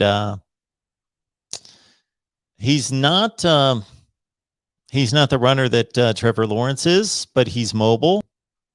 More mobile than JT Daniels, I believe. I would have to see, I've never heard anybody comment on that is, let's say, a Clemson expert or a Georgia expert that would know more than I would from just watching the games play, because I saw JT Daniels play plenty at USC, saw him play a lot at USC, and saw the games he played last year, and watched DJ against Notre Dame, and watched the Boston College game that he led the comeback in. And, there's nothing really about JT that stands out as a runner that where he's either a liability or a tremendous runner. He's mobile enough. The defense has to respect him. If he breaks contain, he can run. He can move around a little bit. But I think DJ's more of a slightly better runner. Those guys as throwers, man, they're both extremely gifted. They both came out as number 1 or 2 rated passers in the nation. So they both have strong arms, and they're both extremely capable in the passing game. Like they don't have. And again, I can't wait to see him play even more, especially DJ, because I've seen JT Daniels play pretty much a season and a half, but to see them play more, to evaluate more difficult throws that they have to make. But they both don't have necessarily just ridiculous generational kind of arms, but they're extremely strong. Like there's no thought that that one of them will not play in the NFL and be a starter at that level if they continue to progress. So they have all the tools, and I thought that what DJ did against Boston College was extremely impressive last year and against Notre Dame, but everybody points to him putting up 40 points and 400 plus passing yards, 439 against Notre Dame. But, the week before they were down 28-6, and he had never started or played significant, meaningful time in a college game, and they were down 28-6, and he led a comeback. And the defense had something to do with that. So he didn't make all those points happen, but he led a comeback. And JT Daniels, can't think of a game that he's really been put in that spot other than this Cincinnati Bowl game, where he didn't have to move the team far. He did what he had to do on that final drive, move the sticks, got a few throws in, but he didn't have to lead some long touchdown drive. He just had to get him in position for a long field goal. So, that's another dimension. You're hitting on, yep. Yeah. You're hitting on something that I kind of looked at too. It's under adversity. Can you weather the pressure under adversity? And DJ did it in that BC game, but more importantly, he did it to get us through overtimes at Notre Dame. And he was in overtimes not because of himself or the offense. He was in overtimes because of our defense and partly our offensive line. But yeah, but he persevered, and I just think that's a little different mix in here that folks don't get. But I get these Georgia fans. I'm reading why I'm asking you this question. And I really, they have some good points, because they go, oh, the passer rating and this and that and the other. And I'm like, well, you're comparing apples to oranges. I mean, DJ didn't play he didn't play multiple games like JT has. But I just wanted to get a sense as to how you saw them. So they're pretty much flip a coin. They're both good enough to win a national title, basically. Yeah, I believe so. And I don't see quarterback as being an advantage in that game between either one. Like, I don't look at one of them and think that he is substantially better than the other one. Yeah, I don't either. But I mean, talk to some Georgia fans, they do. So I not all of them, but there's someone that I just had a back and forth with last Thursday, I think it was, Wednesday, and it was was kind of maddening to to try and point out that you're comparing apples to oranges. Hey, thank you for your show. I'll let you go. Got people on the line. I didn't mean to take up too much time, but thank you. No, I appreciate the call. Thank you so much. Have a good night. Yes, sir. All right.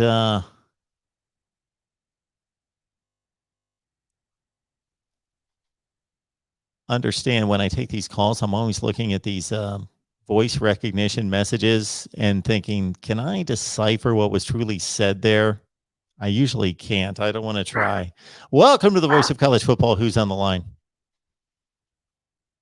Lance, Mark, how are you? If at any point during the course of this conversation you want to hang up on me, please do.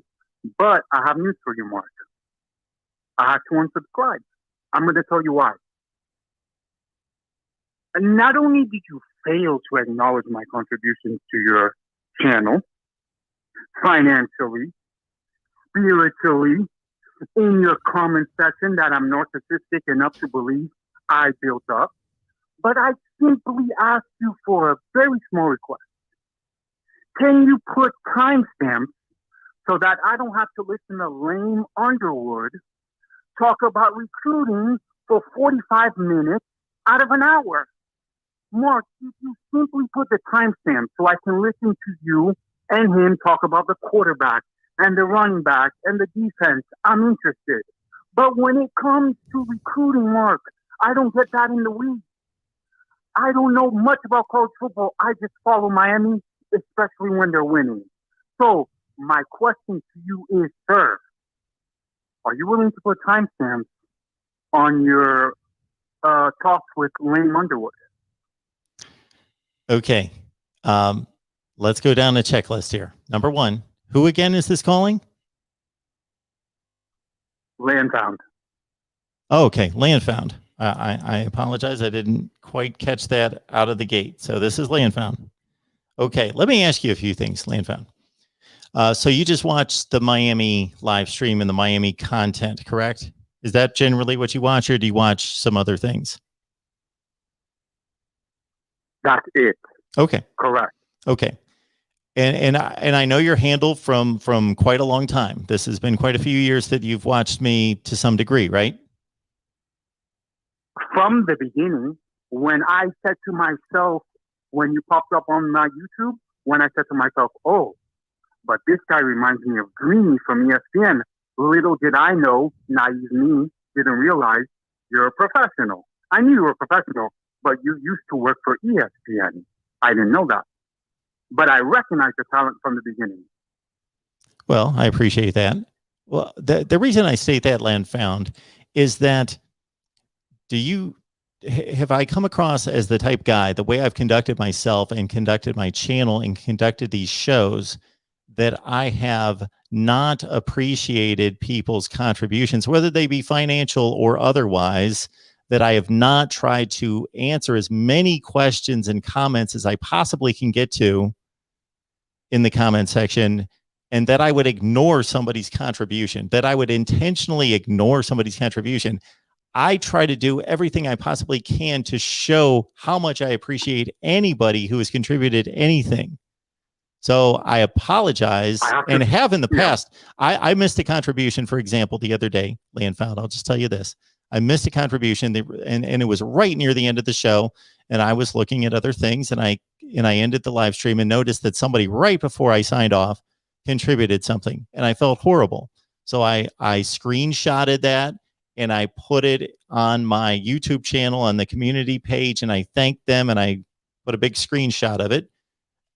I don't know. See what I'm getting at is if you think you know somebody fairly well, even if you don't know them personally, but they've shown them to act a certain way, and then they do something that you think is out of character, can't we show a little grace, thinking, oh, maybe they missed that or they didn't see that? Like, I can't see every question and comment that comes through. It's impossible. Naturally.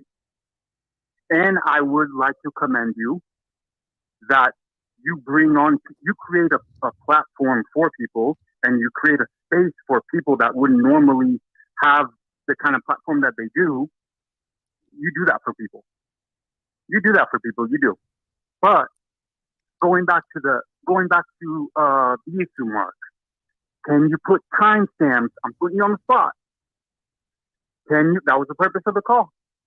Can you put timestamps when you're doing your weekly deal with Lane Underwood? So that I don't have to listen to 45 minutes recruiting that he rambles for 45 minutes about a kid in Palm Beach that I don't care about. Okay, Landfound. All right, let's bring it back in here. Calm down just a second. Let's have a nice conversation here. That of course. There's a reason you're going to that particular show. So if I'm hearing you correctly, let's get the man's name correct. Cam Underwood. Okay. And you obviously find what he has to say, even though you don't like the rambling, the quote unquote rambling about recruiting. You do understand that we get a lot of comments and questions about recruiting, a lot of interest in recruiting. So we have to address recruiting. I have said many times, Landfound, I don't care about recruiting, but I'm in a position where I'm building a platform and I have to serve the viewers. And so I speak to it, but I love to hear you talk about the quarterback. I love to hear you talk about the skill position. But for casual people like me, the casual fans, we don't care about recruiting as much. We want to hear your expertise or whomever you're talking with about the quarterback, about the running back, about whomever. But recruiting about a kid in Broward County or Tallahassee who's a junior who plays offensive lineman. I mean, I want to hear you talk about the man, the quarterback. I don't want to hear all that other stuff. I'm just saying as a fan. Okay, sure. Lastly, Mark Rogers, one more thing. Yes. Timestamps. I'm going to get bombed. You're going to say move on. Timestamps. Yeah, keep it in mind, please. They're going to say move on. You might hang up on me. I'll make it quick, and then I'm going to leave you alone. I'm not going to hang up on you. I'm not ready to put to rest. Malik Rozier Jr. He had 12 touchdowns with 3 interceptions going into his 4th game before Mark Rich benched him for N'Kosi Perry, and he started doing that dual quarterback stuff. If he would have continued with that season, I guarantee he would have been a Heisman Trophy candidate. That's how good Malik Rozier Jr. was. But they treated him like doo-doo. D-O-D-O. And your viewers can say what and think what they want to say. But I still believe in Malik. And lastly, Mark, thank you for taking my call. I may come back.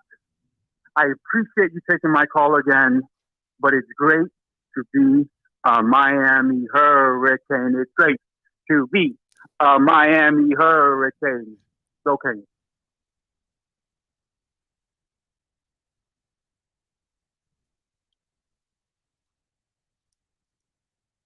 Okay. So I was asked to put on timestamps on these hour-long live streams. Okay. I could say, sure, I'm going to do that.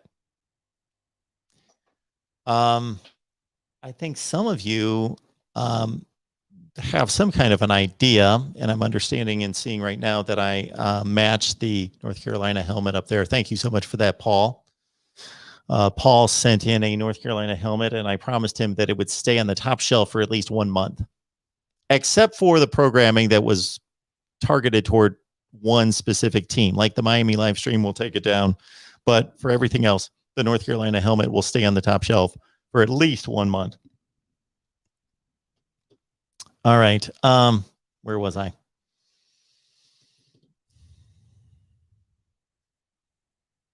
So we've got a main channel here, and we have 22 channels. So it's my goal, because I need to pay the bills. I need to eat. I need to do certain things. But then even beyond that, I'd actually like to live a prosperous life. And I had that provided for me by a large company, and that was great. But I am so glad I made the move that I did to do this. But I am hustling. Like I'm editing to like 4 a.m. like every day to edit content for 22 channels. And that's not allowing me time to do all the other things that you need to do, like hustle up deals and sponsorships and merchandise and all that stuff, and build out other social media platforms. Like we should be big on Facebook right now. We should be big on Twitter and all these other things that come up, but we're not.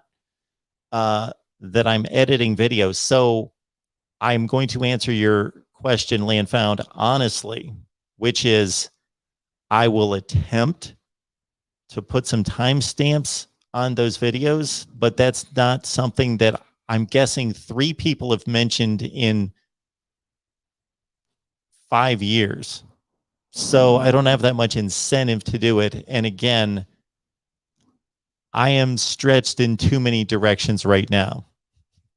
We need to make sure we're good at, like, this camera thing. I finally just made myself blast through 5-6 hours of camera work to get the camera taken care of, the camera that I bought at Christmas time that it took me 6 months to get to. So I'm not going to promise anything when it comes to timestamps. Undersell, over deliver. Under promise, over deliver. Don't promise what you can't deliver. So I'm not going to promise that I'm going to have timestamps on my live streams. Not going to do that. Okay.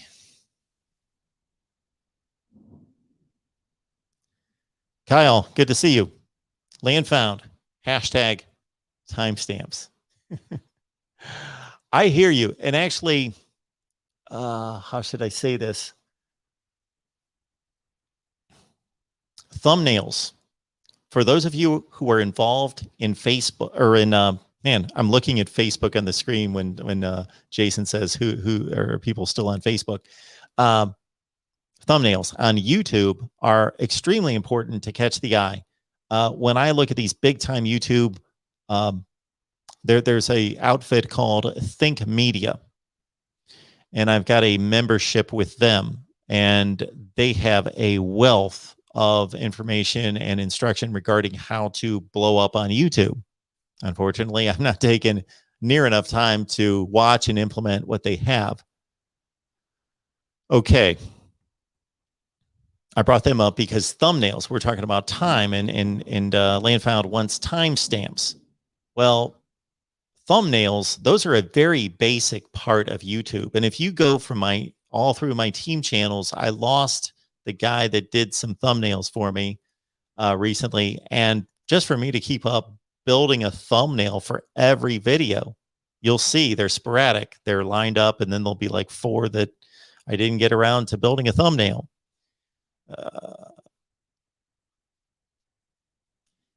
Hey, John, the number to the show, and I will post it in just a second, 860-499-3332. 860-499-3332.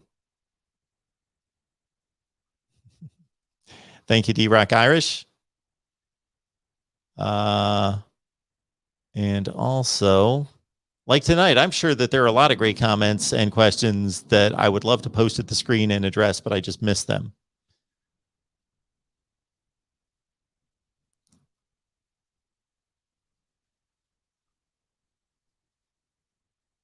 So let's see, where is the call-in number? There it is. I usually have that on a ticker, and that's another thing that's really strange about the app that I'm using right now, StreamYard, is because I had all these banners pre-built. But if I use a different laptop, then it gets confused and some of them go away.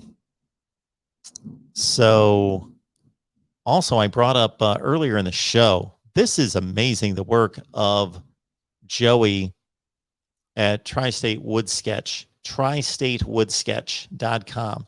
Go there and check out the work. And I posted some pictures before, and if you weren't with us at the time, this is pretty amazing stuff. Joey approached me, and I wanted to see some of his work, and bam, look what he provided for me. And you've got that. You've got that's Gold and Blue Dude. I'm going to be on his live stream, I believe, next Saturday night. There you see another example of what Joey does there at Tri-State Wood Sketch. So if you check out the website, you can select your own design in regards to, you send in the photo, and the fine folks there at Tri-State Wood Sketch will duplicate that. They will do just a great job. I've seen about 10 examples, and they're all amazing. I was blown away by the work there. And if you mention that Mark Rogers sent you, you get a 2-for-1 deal for this weekend. For this weekend, 2-for-1. Buy one, get one free. And normally it's 20% off if you drop my name. Mark Rogers sent you. And there you go. TriStateWoodsketch.com. Also, I wanted to highlight what we've got going at voiceofcollegefootball.com. So at voiceofcollegefootball.com, if you go there and you'd like to check out the merchandise that we've got available, basically you are in the right place to stock up, gear up, get yourself ready for the college football season right there at voiceofcollegefootball.com. See at the top of the screen where it says store? You go to store and you pick out your favorite team, or you can either go the route of looking for different types of apparel and different types of tailgating type items, mugs, things like that, or you can just pick your favorite team and go to it right there. Pick out your favorite team. Just go to the top of the screen there at voiceofcollegefootball.com, voiceofcollegefootball.com. Go to the top of the screen to where it says store, and then go to it. You've got just about every team represented. That's only 10 right there out of 60 or 70.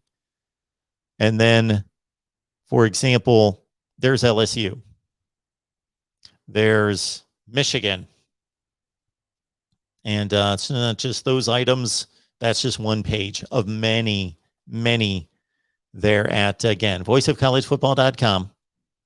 Go to the top of the screen and select store and check out the items for your college football needs for this season.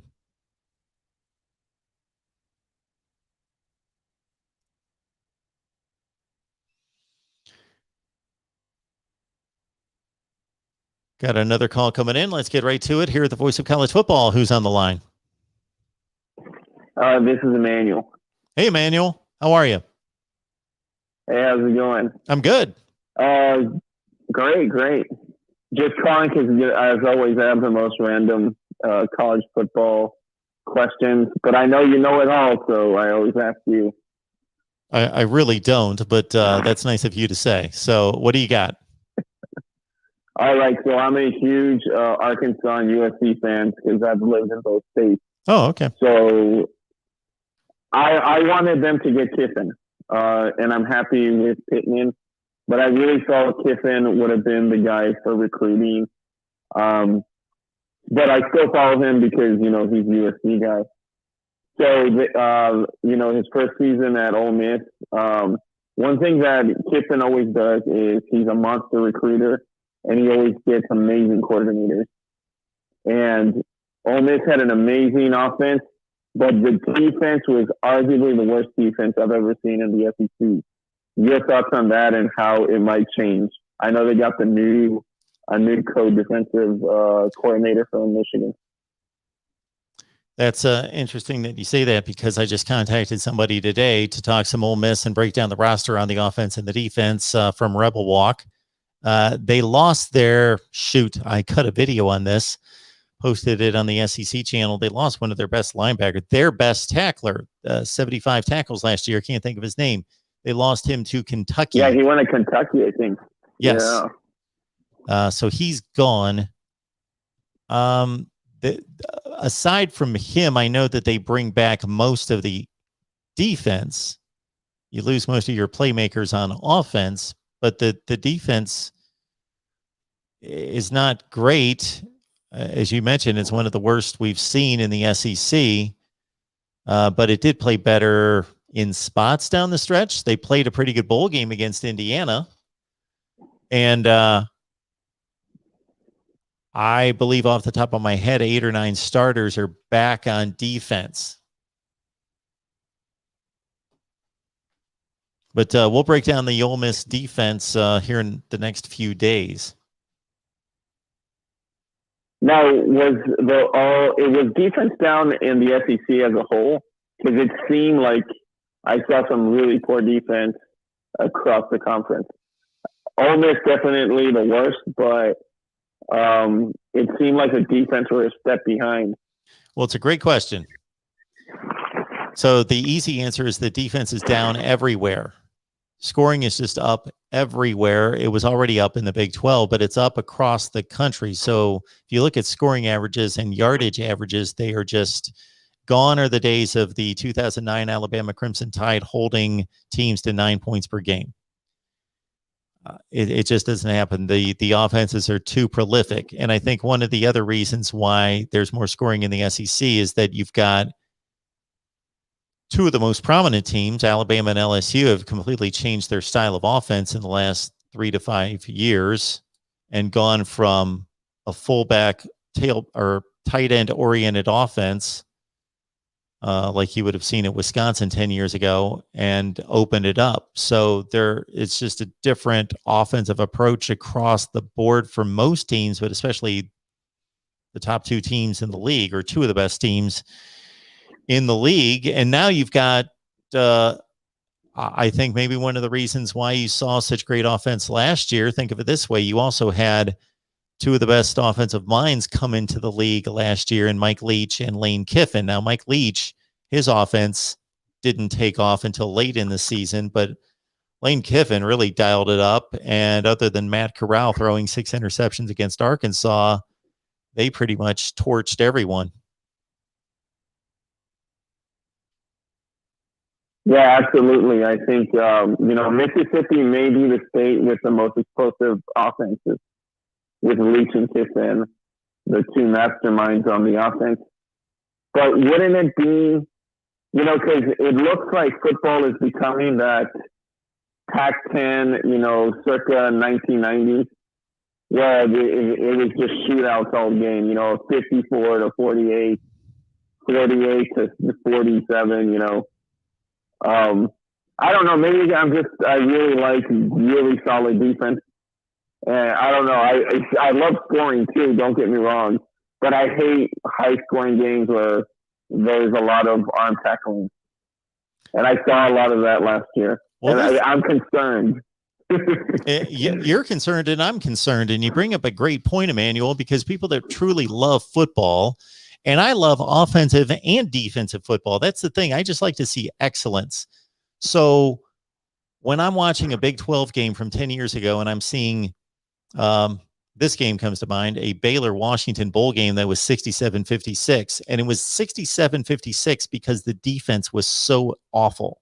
Like, guys just didn't seem interested in tackling, blown coverages constantly. Now, if you want to give me a really sharp 31-28, 35-31 game where the offenses are scoring because they're just so good, like receivers are high pointing the football, out fighting the defenders for the football. They're not running around wide open because of blown coverages. They're truly making plays on the DB. The quarterbacks aren't just lofting the ball to wide open dudes because of blown coverages. They are having to throw in tight windows and make excellent throws. And truly where the offense is executing against very good defense, that's enjoyable to watch. But just to see guys running up and down the field because nobody can tackle and nobody knows their assignments, that's awful. Yeah, and it looked like the defenses this year really struggled. And because of COVID and whatnot, obviously both sides of the football were hurt, but the defenses were just pitiful. And one of the things are the rules tying the defenses too much, with the rules on the DBs, the rules with the hits, is that really affecting defenses to play scared, kind of? I'm sorry, Does you're a that little make bit sense? muffled there, Emmanuel. What was your point about the way defenses are playing? Oh, I was wondering if the rules were affecting defenses too greatly, where they're playing gun shy. Oh, You know? that's a great point too. Sure. There's no question if what we have asked these defenders to do is almost impossible to, in a split second, it's tough enough to cover in open grass that's 110 yards, 120 yards deep, and 53 yards from sideline to sideline, all that grass covering world-class athletes, just dudes that are just freakishly athletic. To cover them to begin with is hard enough. And then on top of that, to ask them to, when there's a receiver coming across the middle and you're going to try to make a tackle and make a hit on that receiver, to be able to premeditate where they're going to be and where you're going to be and try to make sure your headgear's up and your shoulders dipped. And what we've asked them to do is ridiculous. I am all for player safety. That is without question. But what we've asked these defensive players to do has to be in their heads. There's no question they're playing more hesitant than they did before. I think that has a definite impact on it. Yeah, no, yeah, absolutely. Hey, well, thanks. You definitely answered my question. You know what? I'm cheering for Lane Kiffin. You know, I wish he was the Hogs coach, but you know, I wish him success because he's one of the OC, you know, the originals from that USC Trojan dynasty with Pete Carroll. So I always cheer those guys on. Yeah, he's an interesting character. Mark, I'll let someone else go. Yeah, he's good for the sport. Thank you so much, Emmanuel. Have a good night. Hey, you too. Thanks. Bye. All right. So what did I see in here that was just crazy? I saw some kind of complaint. Oh, that I was complaining about the thumbnails, and somebody said, why don't you just wait for the... Okay, this was a comment by somebody who's just ignorant because they don't know what I'm talking about. So when I say that I don't have time to build all the thumbnails, I'm not talking about just for live streams. The live streams that I do are, especially the call-in shows, are a minuscule small portion of everything that I post on 22 channels. So it's my goal to post at least one video, if not two videos. It would be good to have two videos, like a 5 a.m. and a 5 p.m. on every channel every day. That would be 44 videos per day. And then to build thumbnails for all of those. Yes, I'm not talking about the live streams. Yes. 30 or 40 videos. Thank you so much. Who else do we have here? P Digits, thumbs up. Share on your medias. P Digits, you get it. Thank you so much for that. I asked that, and I got to say that I stole that from somebody. Not that I never said it before because I did it, so I didn't necessarily steal it because I had been saying that for years, but I've been very focused on saying that because I heard another YouTuber say this. I think it was College Football Nerds. I like their work. I saw them, and one of them commented that they're asked from time to time, what can we do to help you? And they said, what you can do more than anything is share our videos. So I thought, you know what? That's smart. I'm going to take that too. Even though I was already asking people to do that, that just reminded me to be more consistent in asking for that. That's what it was. And so I appreciate many of you like P Digits here who say that from time to time. Whether that's going out on Twitter and Facebook and whatever else is out there that I'm not even familiar with, going out there and just dropping the videos and say, hey, we get together every Wednesday night, or the Miami live streams every Thursday, or whatever it is, whatever you're into, and saying, hey, let's talk some college football. It's a good time, and dropping the link, or just when you talk to people that like college football, and just let them know the voice of college football is here talking with us, and we enjoy it, and it's a great time. This entire thing was built organically, pretty much for the most part, and it's going to continue that way. So my thanks go to all of you, because I was pretty much, other than a few upgrades like cameras and audio boards and doing all the work of building this out, basically the growth comes because of you. I was doing the same thing 5 years ago with, let's say, 1,000 subscribers or whatever it was at the time. So you guys have made that happen.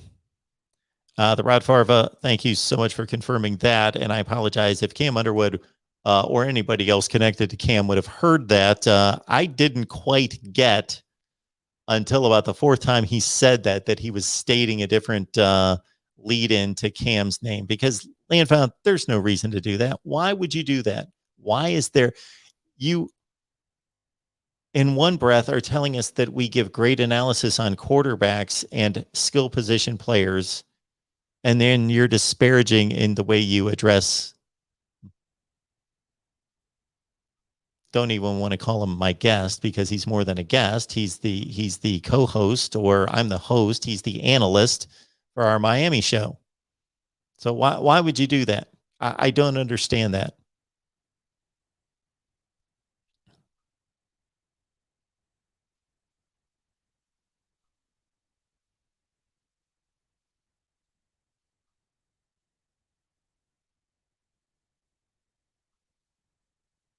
Thank you, Mr. HD. Appreciate you being here. HMan998 is a true supporter. We appreciate you as well.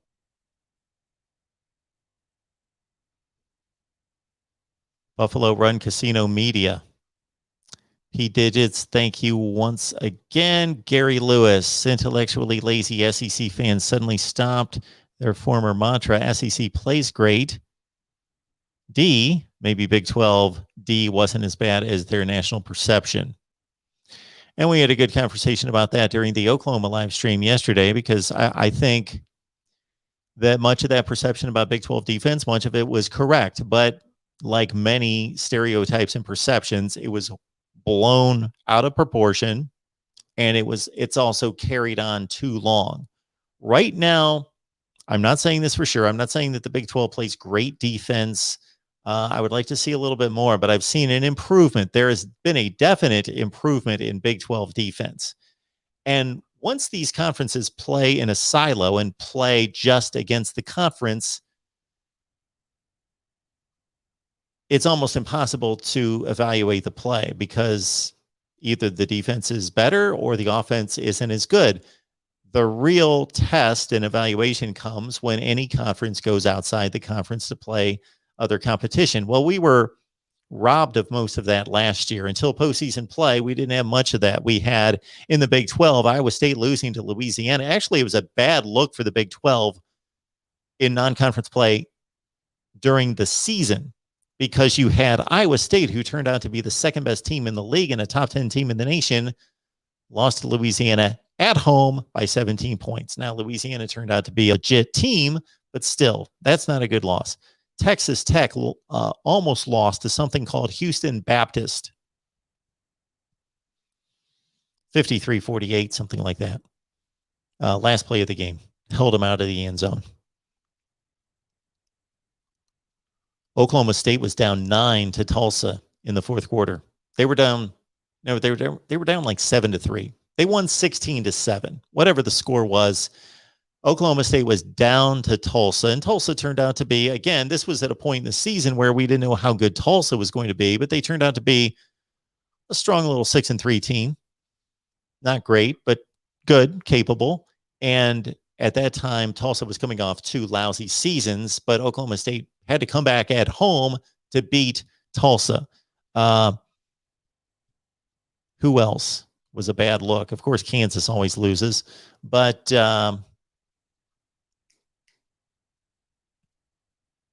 out of conference Big 12, there was another one in there that didn't look good. Oklahoma, Iowa State, Kansas State, West Virginia, TCU. There was another one in there.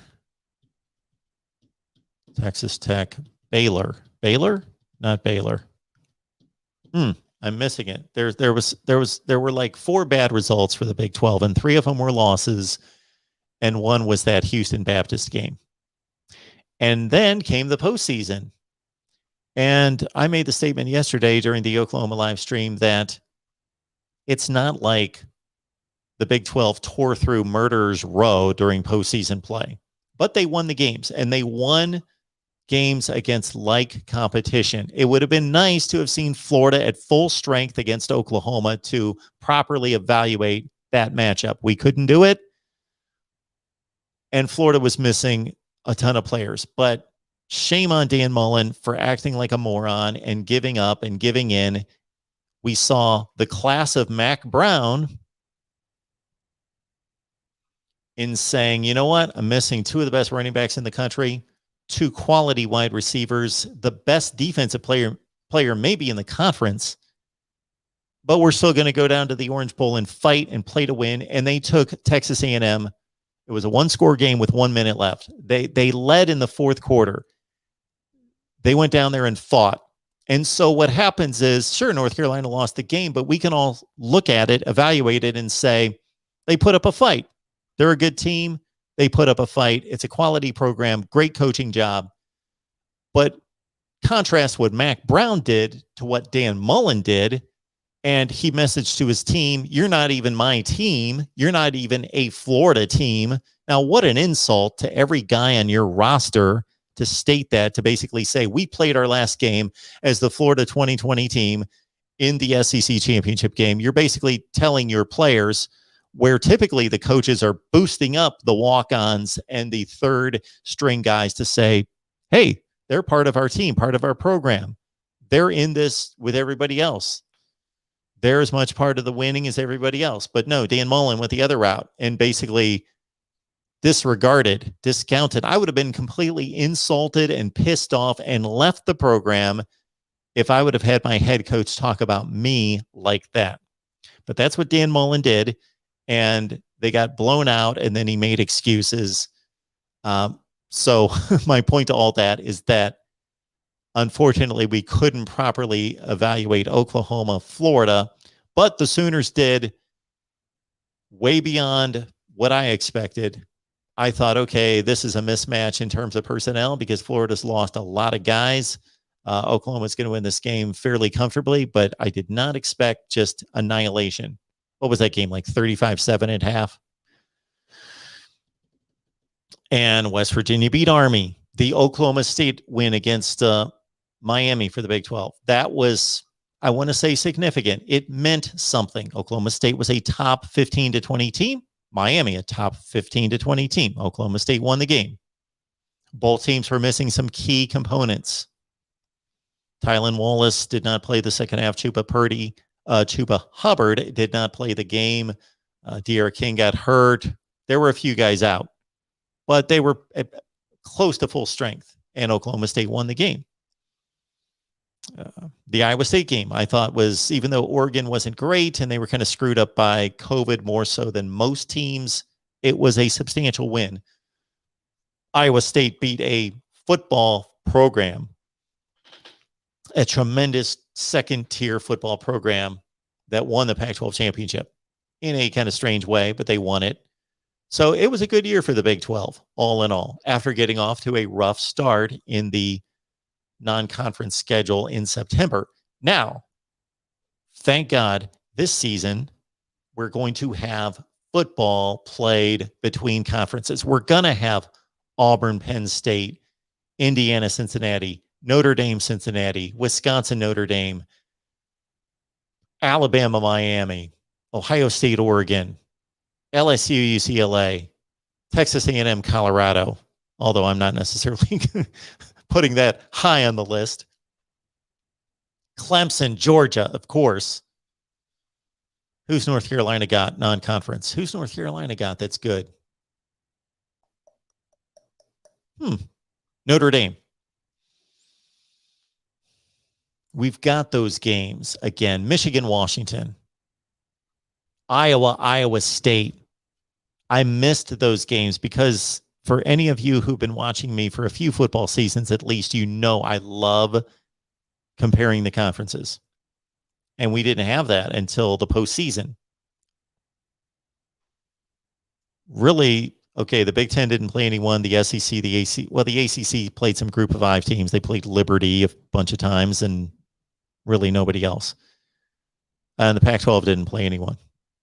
So you had the Big 12 basically took a step back and lost some big games or some group of 5 games. And that's all we had. This year, we've got legit non-conference games.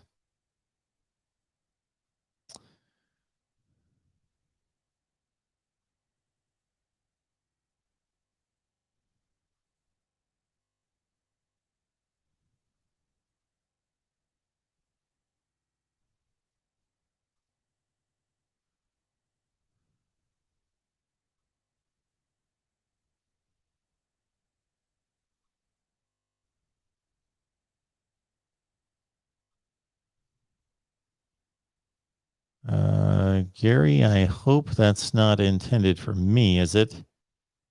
Your national perception was OU would lose to a diluted UF squad. You made my point. I don't think that's intended for me because I picked Oklahoma to win that game. Okay.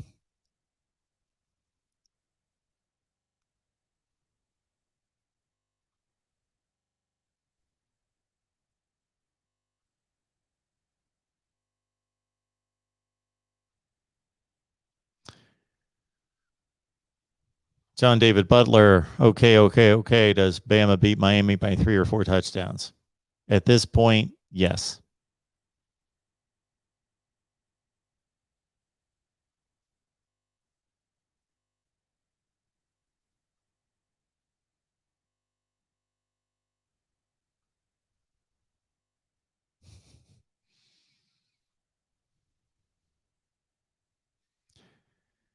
Arkansas State, Kansas State. Well, we've got, yes, thank you. Thank you, Zane. Appreciate that. That was the game I was searching for right there.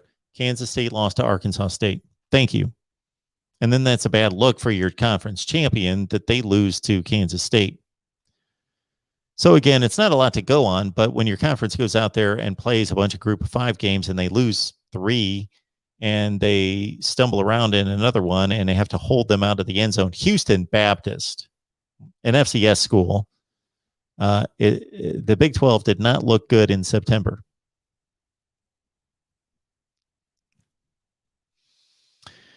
Gary's not a Big 12 fan. OU has acquitted themselves in some head-to-head games against the SEC. Yes, 20 Big 12 regular season wasn't great. Missouri did well early in the SEC years. Yes, Oklahoma, of course, played Alabama after the 2013 season in the Sugar Bowl. They pulled off a major upset as a 2-touchdown underdog. That was impressive. They beat Tennessee teams back-to-back years that were decent. They were okay. Those Butch Jones teams. One was in overtime in Knoxville, in which they trailed by a couple touchdowns in the 4th quarter, and Baker Mayfield brought them back, and then they won more handily in Norman. But those Tennessee teams were mid-tier.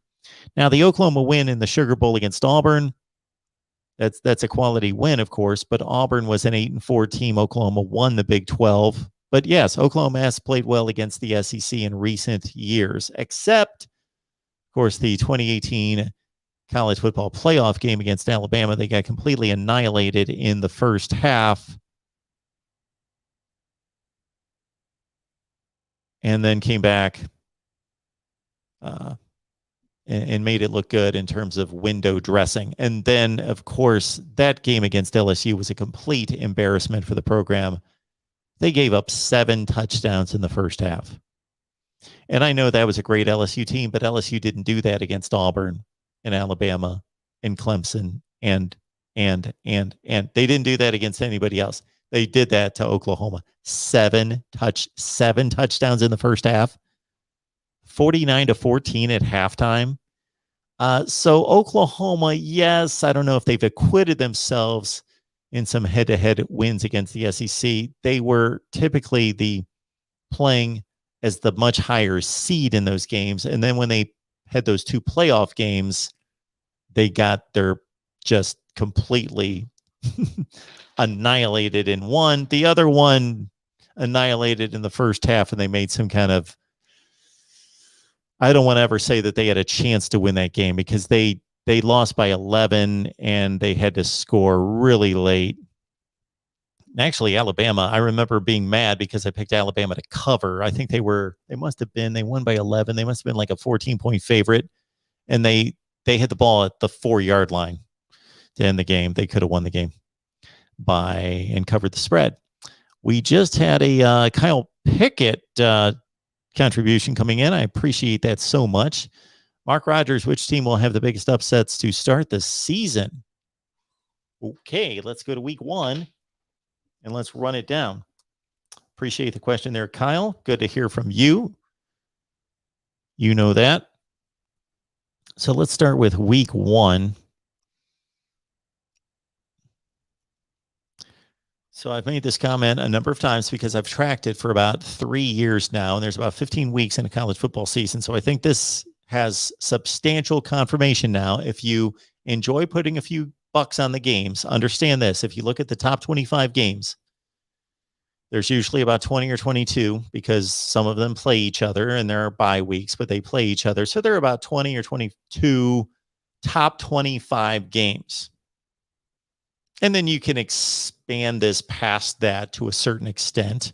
You know, if NC State's playing Virginia and they're both 7-3, but not quite ranked, throw that in the mix. 20 to 25% of the top 25 games, 20 to 25% every week will be upsets. Now, you got to find the upsets. You find the upsets, but I'm just giving you that lead. And you can make,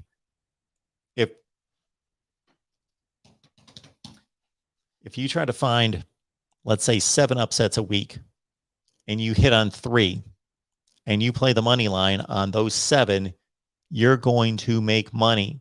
Even though your winning percentage is bad, only 42.9%, 3 out of 7, you're going to make money.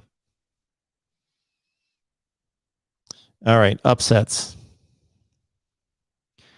Okay, I don't know what the spread is on these games, but understand that Nebraska is going to be a fairly substantial favorite, even though they lost to Illinois by 13 points last year, and they're playing at Illinois week 0. Nebraska is probably going to be in the touchdown to 10-point range of a favorite, and that could be an upset. Hawaii at UCLA could be an upset. The Rainbow Warriors, or whatever we're calling them these days, they have made a recent history of playing the Pac-12 tough. Didn't they beat Oregon State last year or the year before? All right. Okay. In week 1,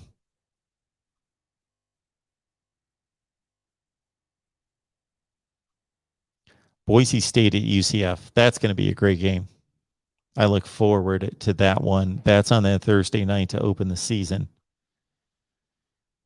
South Florida at NC State, Bowling Green at Tennessee. Now, if that was a good MAC team going to Tennessee in Josh Heupel's first game, and the way Tennessee started its seasons the last few years, losing to Georgia State, losing to BYU, if that was a good MAC team, but that's an awful MAC team last year.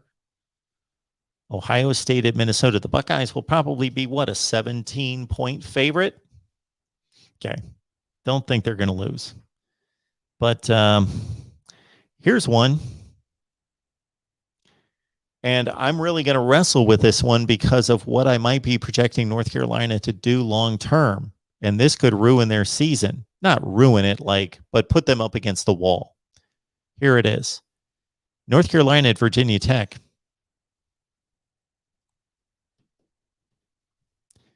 May want to look at that one, Kyle. Michigan State at Northwestern. Michigan State's just, they were at home. They could be really bad this year. Who are some of the best FCS teams playing? Those are some of the games you need to look at, like North Dakota State. I got to think Washington, Michigan. Oh, that's a week 2 game.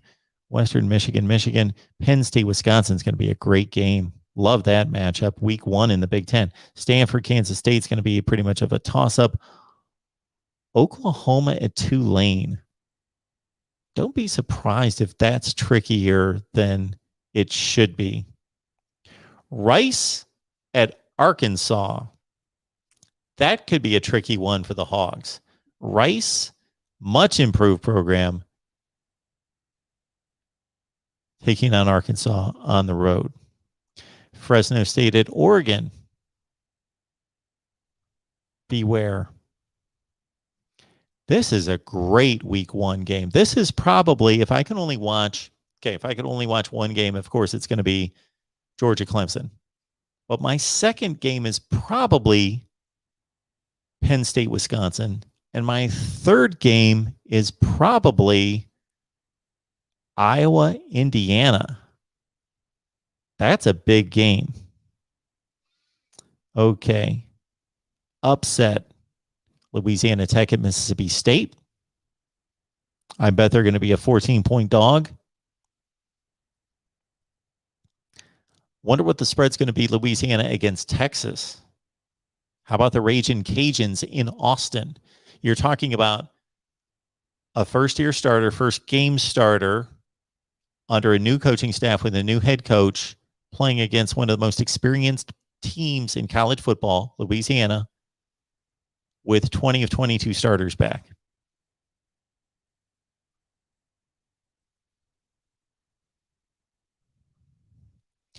How about San Jose State coming off a conference championship, 7-1 season, destroyed Ball State in the bowl game, going to USC.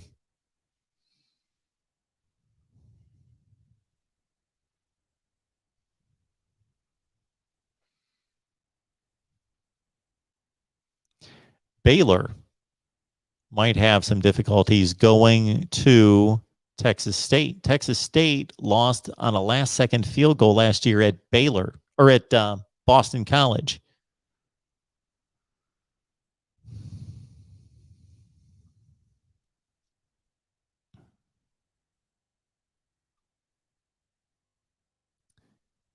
If we really want to go out there on a limb, last year Texas A&M, with a veteran quarterback, slopped around in its first week at home against Vandy. Is Vandy much better than Kent State? Are they better than Kent State? Kent State at Texas A&M. Kent State had the most prolific offense in college football last season. The Rod Farva asking, Mark, could we possibly have the most openings for major jobs after the 21 season, assuming these coaches get fired? Michigan, USC, LSU, Florida, Virginia Tech. Michigan, USC, LSU, Florida, Virginia Tech. Nebraska.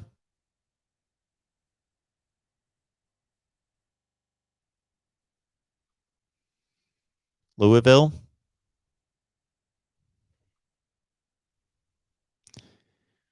All right, Kyle, those are the upsets I'm coming up with in terms of upset possibilities in week 1. Our Sunday and Monday games on week 1, Florida State, Notre Dame, Ole Miss, and Louisville neutral site games. And once again, get geared up for our 24-hour live marathon, which is going to extend basically from Wednesday night, meaning Thursday morning at 2 a.m., live all day. The games kick off that night on Thursday. We will, of course, be right there with you through the post game till 2 a.m. 24 straight hours. Get the word out there. We'll be live. Kent State does have a great quarterback.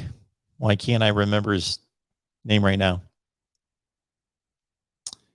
James, who you got, Clemson or Georgia? I've got my predictions coming out before the game.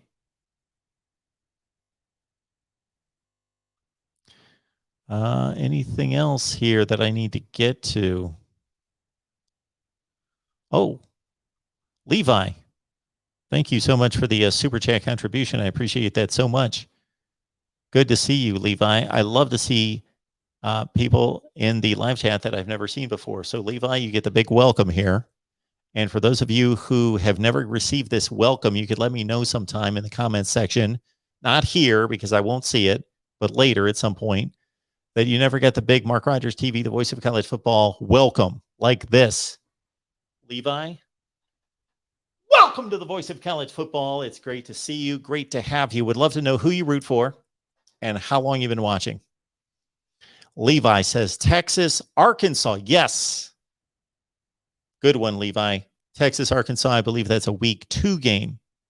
2 or 3.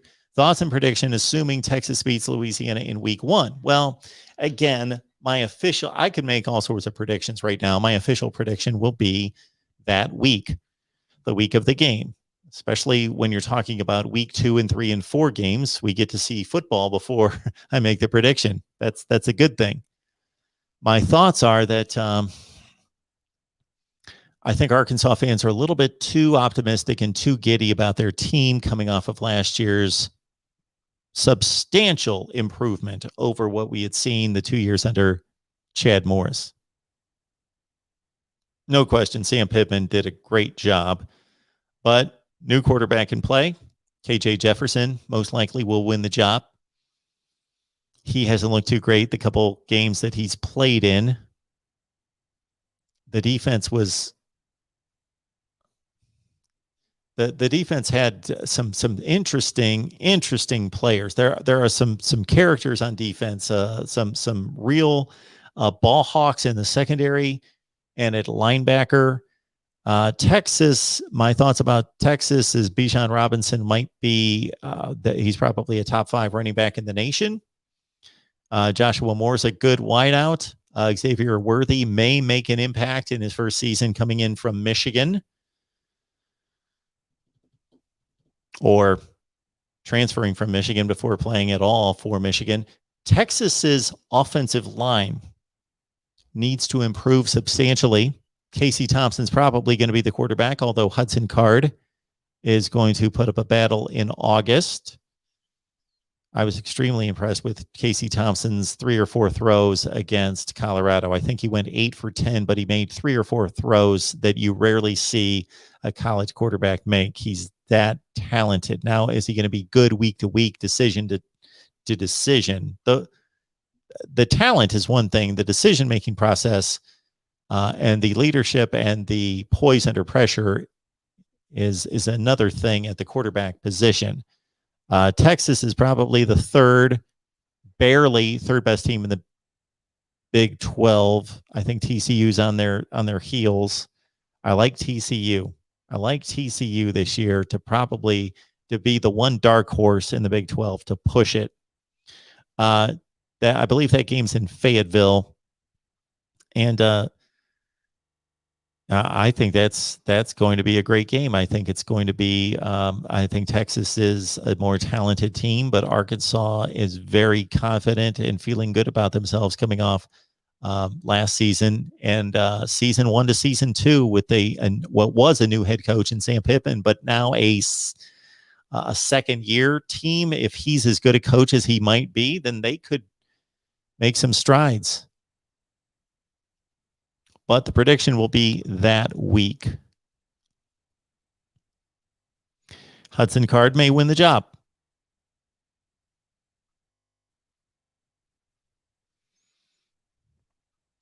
George, I'm going to bow out now. My final thoughts on Miami and Alabama, basically that I understand that there's some possibility that Alabama is going to be a bit rusty on offense, meaning new quarterback, first start.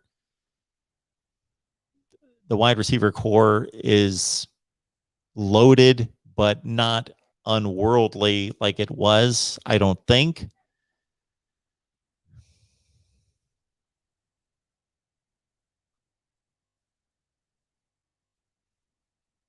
Alabama they're going to kick it in and take care of things.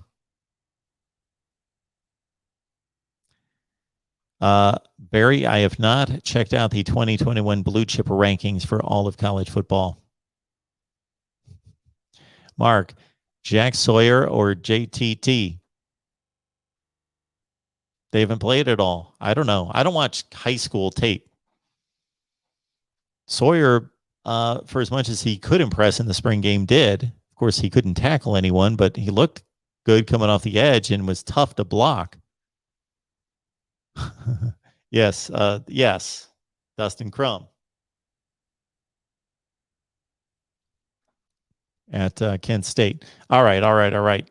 Hey, everybody, thank you so much for being here. Of course, And also keep in mind that you go to voiceofcollegefootball.com and check out the merchandise that we've got there. Go to the store at the top of the screen, voiceofcollegefootball.com. Go to the store at the top of the screen, and then you can just go at it. Look around, see what you like. Go check out your favorite team. You can either categorize it by favorite teams, or you can go by just what you're looking for. And there's a ton of great stuff there.